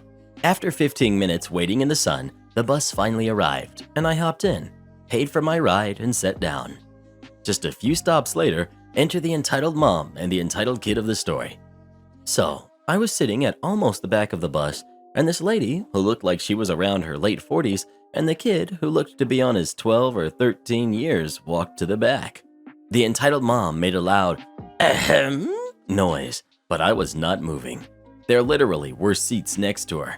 It's just that they were the one-passenger seats on the right side of the bus. Naturally, none of us moved. She just huffed and sat down. The kid with her didn't sit down and just went standing until the woman that was sitting next to me left, so he asked if he could sit there, and I moved to let him pass. Now this gave him a good look of my right eye since he was sitting next to me. At first, he didn't seem to notice, but then, oh gosh, he just stares at me for a full 10 minutes with a "this is so wrong" kind of face, then moves from the seat and up to his mom. He didn't even whisper. Entitled kid, "Mom, did you see that girl's eye? It's weird. Is she disabled or something?" I pretended not to hear since I didn't want any trouble, but then the woman walks up to me. Entitled mom, "Excuse me, may I see your eye for a moment?" I was sure of what she was doing, but my stupid self decided to look at her anyway, and there she saw my eye. "Oh gosh, disgusting. Would you mind not doing that so close to my baby?" Me, doing what now? "Moving your eye like that. It's rude. Stop it." Me, "No, I can't. I would if I could." Now, this isn't a lie. I would stop it if I could control it. Entitled mom, "You brat. Stop lying. You kids these days are so uneducated." Now, the lady's yelling actually made the driver move to a stop and, well, stop and walk up to us. Driver: "What seems to be the problem here?" Entitled Mom: This brat is scaring my baby. Just look at her, moving her eye like that. You should remove her from this bus. Now, I didn't fully hear the entire conversation since the driver made her walk away from me to talk. But after almost 15 minutes of her yelling, kicking, screaming, and pointing in my direction, she just grabbed her kid's hand and stormed out of the bus. The driver just continued without a word. It happened like 40 minutes ago, and I'm so confused. Am I the jerk for sending my neighbor Venmo requests every day until he pays for the laptop his kid broke? I'm a high school student and I live with my family. I was doing some homework on the patio table outside and I was the only one home. I went inside to refill my water bottle and came back out to see my laptop on the ground and my neighbor's kid running around the deck. The neighbor lives next door in a different house. We don't have a shared yard, so I was not expecting his kid coming around. I tried to catch her and ask what had happened to the laptop, and she ran away to her own house and wouldn't talk to me. I went home and checked on the Ring camera and saw a video of my neighbor's kids running into the yard, running under the table, rushing up to the underside of the table, causing everything on it to tilt and slide to the ground, and running away in the under a minute I'd been inside. I downloaded the video to my phone and went to the neighbor's house to ask him for money to replace the laptop. I decided to ask for $1,700 for the laptop and $159 for the lost time that I spent doing the homework that I'd have to redo. I valued my lost time at the moment I'm paid at work, since I'd likely have to skip a couple shifts at work to redo the assignment. I went to the neighbor's house and he said he wasn't going to pay because I shouldn't have left the laptop out and anything could have happened, like rain or something. I said it was a clear day and I only went inside for a minute. Anyway, anything didn't happen. I had a video of his kid happening to my laptop. Anyway, anything didn't happen. I had a video of his brat happening to my laptop, and since she was too little to pay for it herself, he had to do so as her dad. He said no. Now, this might be petty, but I have his Venmo because my family and his family did a barbecue block party thing and I had to pay him for a share of the shopping. So every day I've sent a $1,859 request to him and he keeps declining it. I told my family, and they think I shouldn't have left out the laptop and that I was harassing him doing that, and they will replace it for me. They would use some of my college fund money, but I feel like they shouldn't have to pay. Plus, I'll need that college fund for college. So I've kept Venmo requesting him and also posted the video from the camera on the community Facebook saying, "Hey, any advice here? I had a neighbor's kid come to my house and break something expensive on camera. Are they supposed to pay, and how can I do that? The parents have been refusing to pay a bunch of times. Is there some homeowner insurance to help? Sorry for dumb questions. I'm a high schooler and have never dealt with something like this before." Anyway, my parents found the post and got upset at me for stirring the pot and for continuing to Venmo request him. Am I the jerk for being so stubborn about getting paid for the broken laptop? I'm allergic to nuts. Help me. Miss, that's a lemon pip. So it was a Saturday, the day before Halloween in fact, so we all knew it was going to be a long shift and we would probably get a couple of crazies. But boy oh boy, we did not expect this level of crazy. To set the scene, our Italian restaurant is fairly small, a very small section in the front and a slightly larger section in the back where the bar and kitchen also are. Now this couple, a male and female, walked into the restaurant. They didn't book, but that was okay. We had enough spare room for a few walk-ins. I greeted them and set them down at a table in the front and asked whether they had any allergies or intolerances. They didn't, as we always do when someone comes and eats here. And then I got their drink orders, but nothing else as they were still deciding what to eat. At this point, everything was pretty normal. While the drinks were being made, literally 5 seconds after the order was put through, I go over to another table to make sure everything is all right with them, and this woman is clicking her fingers and shouting me over. Excuse me, could you come over here, please? I finish up with the customer and go over to the other couple. Yes, are you all ready to order? She goes and prattles off her order, and then so does her partner. I put their order through, and luckily nothing bad happened while they waited for their meals. Their food is ready, and I bring over their starters, and as soon as the plates touch the table, I start getting asked for various things for their meal. which I was just about to offer, and it was fine. It was just the way they said it, and I was starting to stress out a little since I was running food, drinks, and making sure the other tables were happy. We still don't know how it happened, but amidst all the chaos, this couple's main dishes come out while they're still halfway through their starters. Another server brought the food out. This Karen calls me over. I'm not impressed with this service. I say, I'm sorry about this mix-up. If you like, I can take the mains back and get them redone for you, so you don't have to rush and it doesn't get cold. She just gruffly says, No, and waves me away. I take a glance at her partner, and he's happily enjoying his main meal already. After a couple of minutes, I get called back again. This pasta you have cooked is so dry. Because I'm apparently a chef now. Once again, I say, I'm really sorry about that. If you like, I can have the kitchen redo it, or I can get them to put more sauce on it if it's too dry. I put my hand out in a gesture to take the bowl away, but she literally cradles the bowl. No, just bring me some garlic butter. So I do. A few minutes later, I'm with another table near the couple, and she shouts for me, clicking and all, and seems to be in absolute rage. Look what I found in my food! Since I'm with another table, I just quickly say, one moment please, and ask the table I'm with if it's okay if I go to see them, and I'll be right back. They agree. I walk over to Karen. Look at this. It's a nut. I'm allergic to nuts. I'm a little taken aback. Oh, right. Well, it doesn't look like a nut. It looks like the pip of a lemon, but I'll go check if the dish has nuts in it. I know for a fact the dish doesn't have nuts in it, and there's a squeezed lemon on her plate. But before I leave her, she starts gulping down her water and is literally pretending to go into anaphylactic shock, holding her throat, all while screaming at me, You've ruined my night. You've ruined my food. It's all bland and tasteless. And it's got nuts, and I'm allergic to nuts. She then proceeds to shove her plate at me. I take her food away and go to the manager and explain what's been happening. We take her main meal off the bill because we'd rather her just leave right now and not cause any more arguments. But just so we can cover ourselves, the manager goes over to her and explains that her meal was taken off, but that since I asked her if she had any allergies before they sat down, then it's out of our hands, especially because we asked and you withheld that information. But I didn't know I was allergic to nuts until I had one. The manager wasn't having it, so just calmly and point blank said, it was a lemon pip. You have ruined my wedding night. You've ruined my anniversary. I am so disappointed, and I am never coming back here. Then they both walk out of the restaurant. But a few minutes later, the husband comes in and embarrassingly asks if he left his cardigan here. He didn't. But then he says, I'm sorry about tonight. You've been wonderful. My wife is just a little... and gestures the crazy symbol to his head. And just before he completely walks out of the door to his angry, impatient wife, he smiles. Thanks for trying to make a bad evening pleasant. You've been great.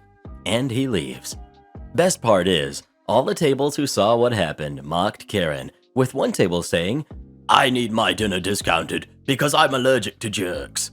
We all had a good laugh.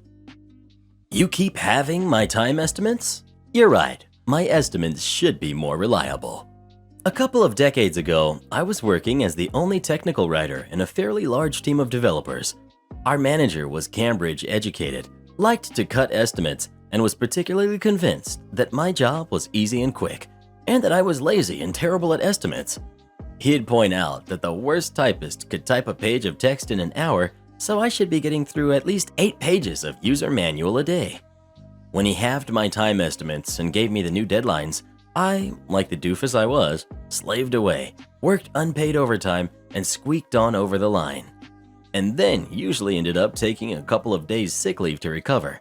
That eventually got me called into HR for being unreliable. Something in me snapped at that point. The next project, the same scenario played out. I gave my quite good time estimates. He halved them. I shrugged and accepted his pronouncement. He pointed out that I really needed to get better at estimating my time. Malicious compliance time. 2 weeks before the end of the 2-month project, he asked for an update.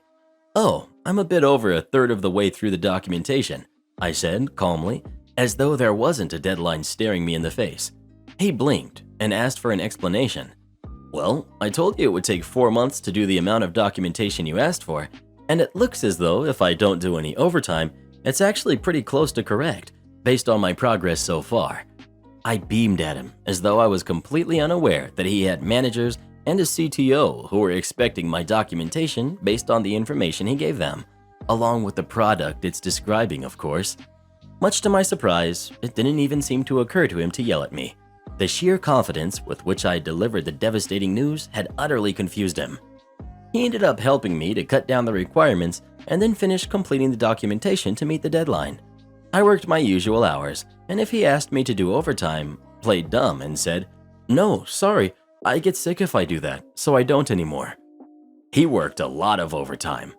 I would walk past his office to see him staring at his computer monitor, biting his fingernails, and looking very, very worried. He wrote a lot of substandard documentation, and being a perfectionist, that really upset him. He didn't see his family much for 2 weeks. I spent a lot of my time at work trying not to cackle like a warlock who's had one too many pet pills. Once he had some time to recover, he called me into his office to discuss new ways of estimating time for documentation, and carefully suggested that maybe half a page to a page of documentation a day was a fair general estimate. Maybe. And perhaps at some point, we should look at hiring a second tech writer. Am I the jerk for thinking my brother reacted a bit too rashly for something that took place years ago? Some backstory is needed, so here goes.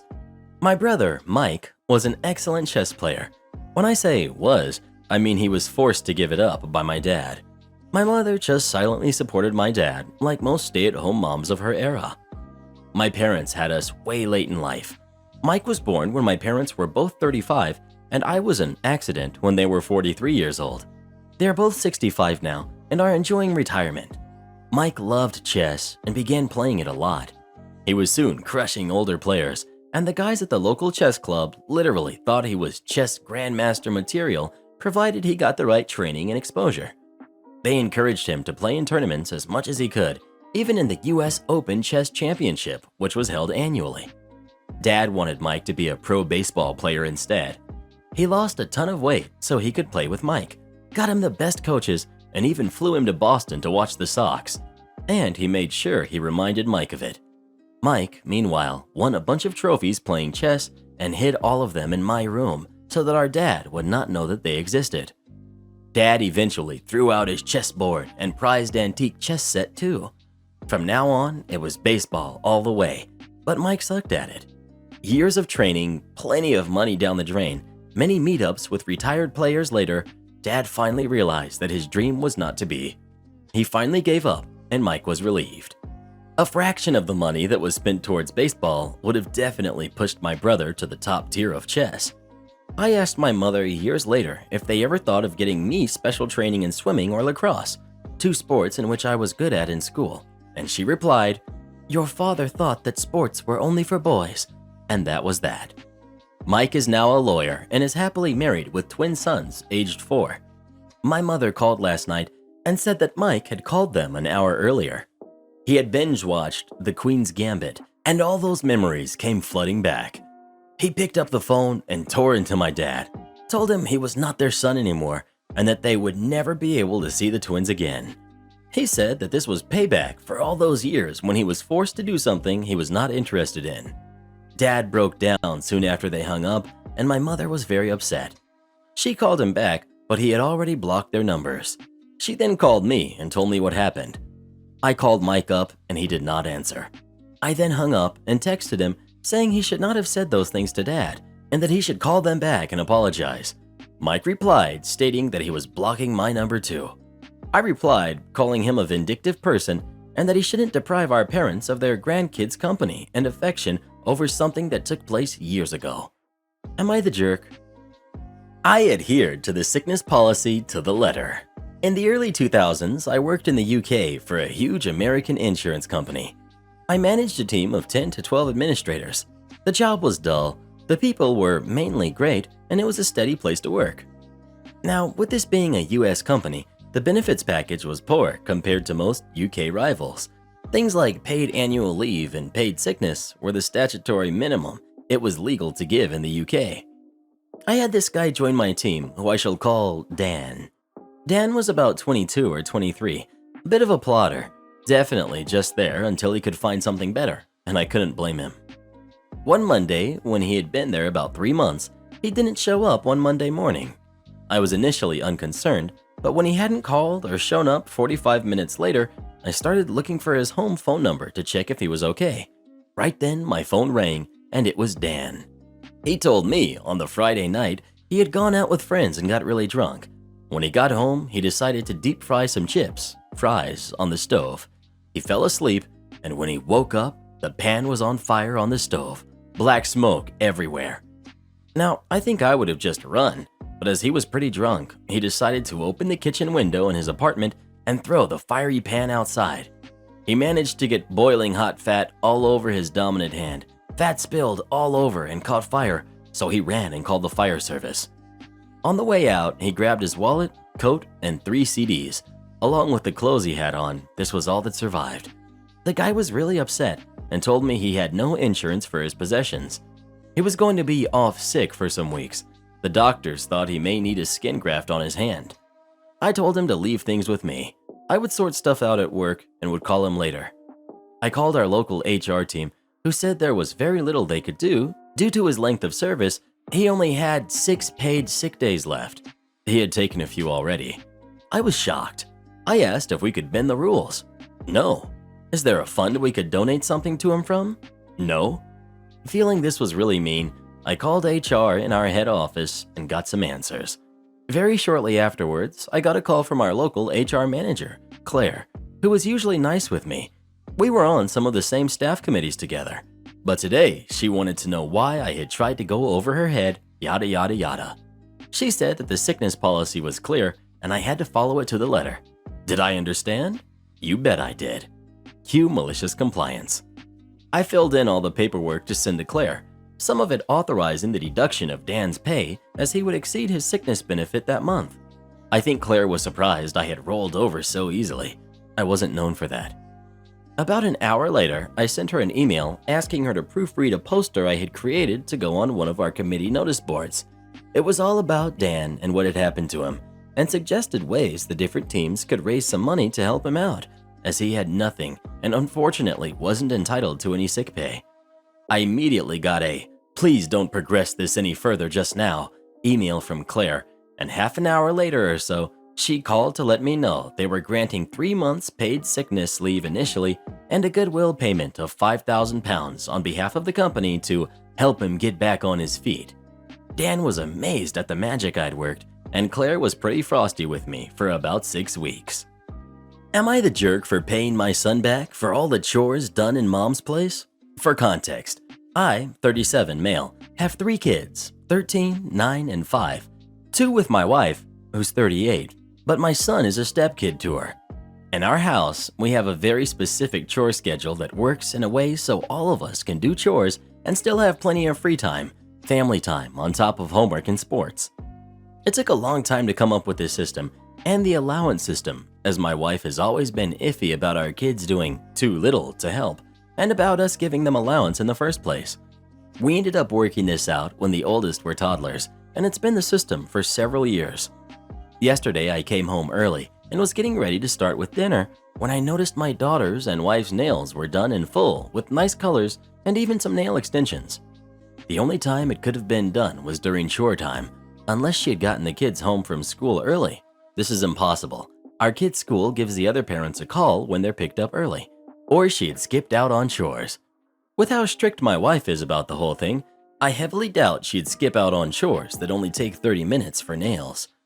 My daughter had started talking about how much fun they had had. When I asked her how they found the time for it, she slipped up, admitting that her brother was doing their chores. When I asked how long, she went on to say since September. I then went to go ask my wife, who got deflective, saying our daughter had lied and that they had just rushed through chores that day. Told her I'd go ask my son about it, and that if it went about our daughter was truly lying, then we had scolded her for the lie. Checked it out with our son, and our daughter was right. He said he thought I was in on the change, and while he was talking, he brought up that mom said he wouldn't be paid since it was help and not work. I went right to my bag downstairs, got my wallet, and pulled out the entirety of September's money and gave it to him. I told him I'd go to the bank and get him October's money too for the full month, Not just what he had worked for having to deal with this. My wife flipped out. She started an argument directly in front of the kids, and as much as I tried to calm her down and get her to talk privately, she wouldn't budge.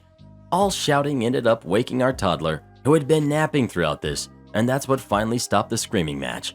She's been calling me the jerk for simply paying our son without even talking to her, and that his chores were much too easy, so he had to do extra work to make up for his slacking. Note, he does the downstairs bathroom and the toddler's room, neither of which are easy, and that slackers shouldn't be paid. To prevent more fights, I compromised by letting the problem go and my son keep his money until we could figure the whole thing out. We're keeping the peace for Halloween, but haven't talked about it at all. Am I the jerk for not reimbursing my brother for an air mattress? This happened around Thanksgiving, but I'm still getting crap about it from my family. I'm a 27-year-old woman who lives in a one-bedroom apartment by myself. My brother, 24, and his significant other, 22, have lived on the opposite side of the country, US, for a few years and decided to fly over to see their respective families, both of whom live around the same area. Neither my brother nor his girlfriend felt comfortable staying with their parents due to lockdown, so I offered them my apartment while I stayed with my significant other for a week. Everyone was happy with this arrangement. We never talked about it specifically before they arrived, so I just assumed that they would sleep in my queen-sized bed.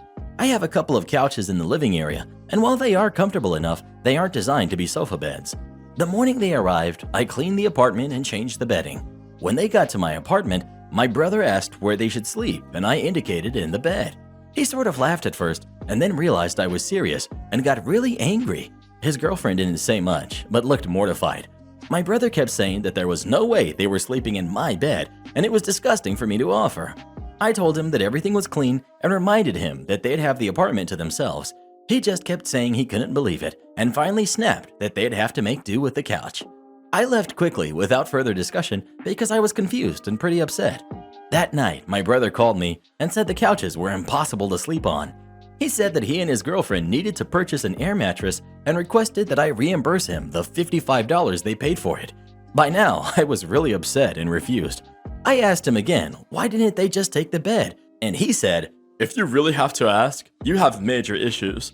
I said that I didn't care what they did. We're all adults and should act accordingly. He called me disgusting again and hung up. My parents found out and agreed that I should pay for the air mattress because I wasn't adequately prepared for their arrival. My mother especially keeps insinuating that what I did was gross and unfair, and I should have known better. My brother has let it be known that our relationship won't go back to normal until I apologize and reimburse him and his girlfriend. I know my family can be kind of weird and uptight, so I asked my significant other and some friends for their perspective. My boyfriend says he can see both sides, and my friends are basically siding with my parents and brother. Well, what do you think? Should OP pay her brother the $55 for the air mattress or not? Please let us know. Support our channel by joining as a member today, and we'll give you a shout out in our next video. Or come watch this video next. You won't believe what Karen does in that one.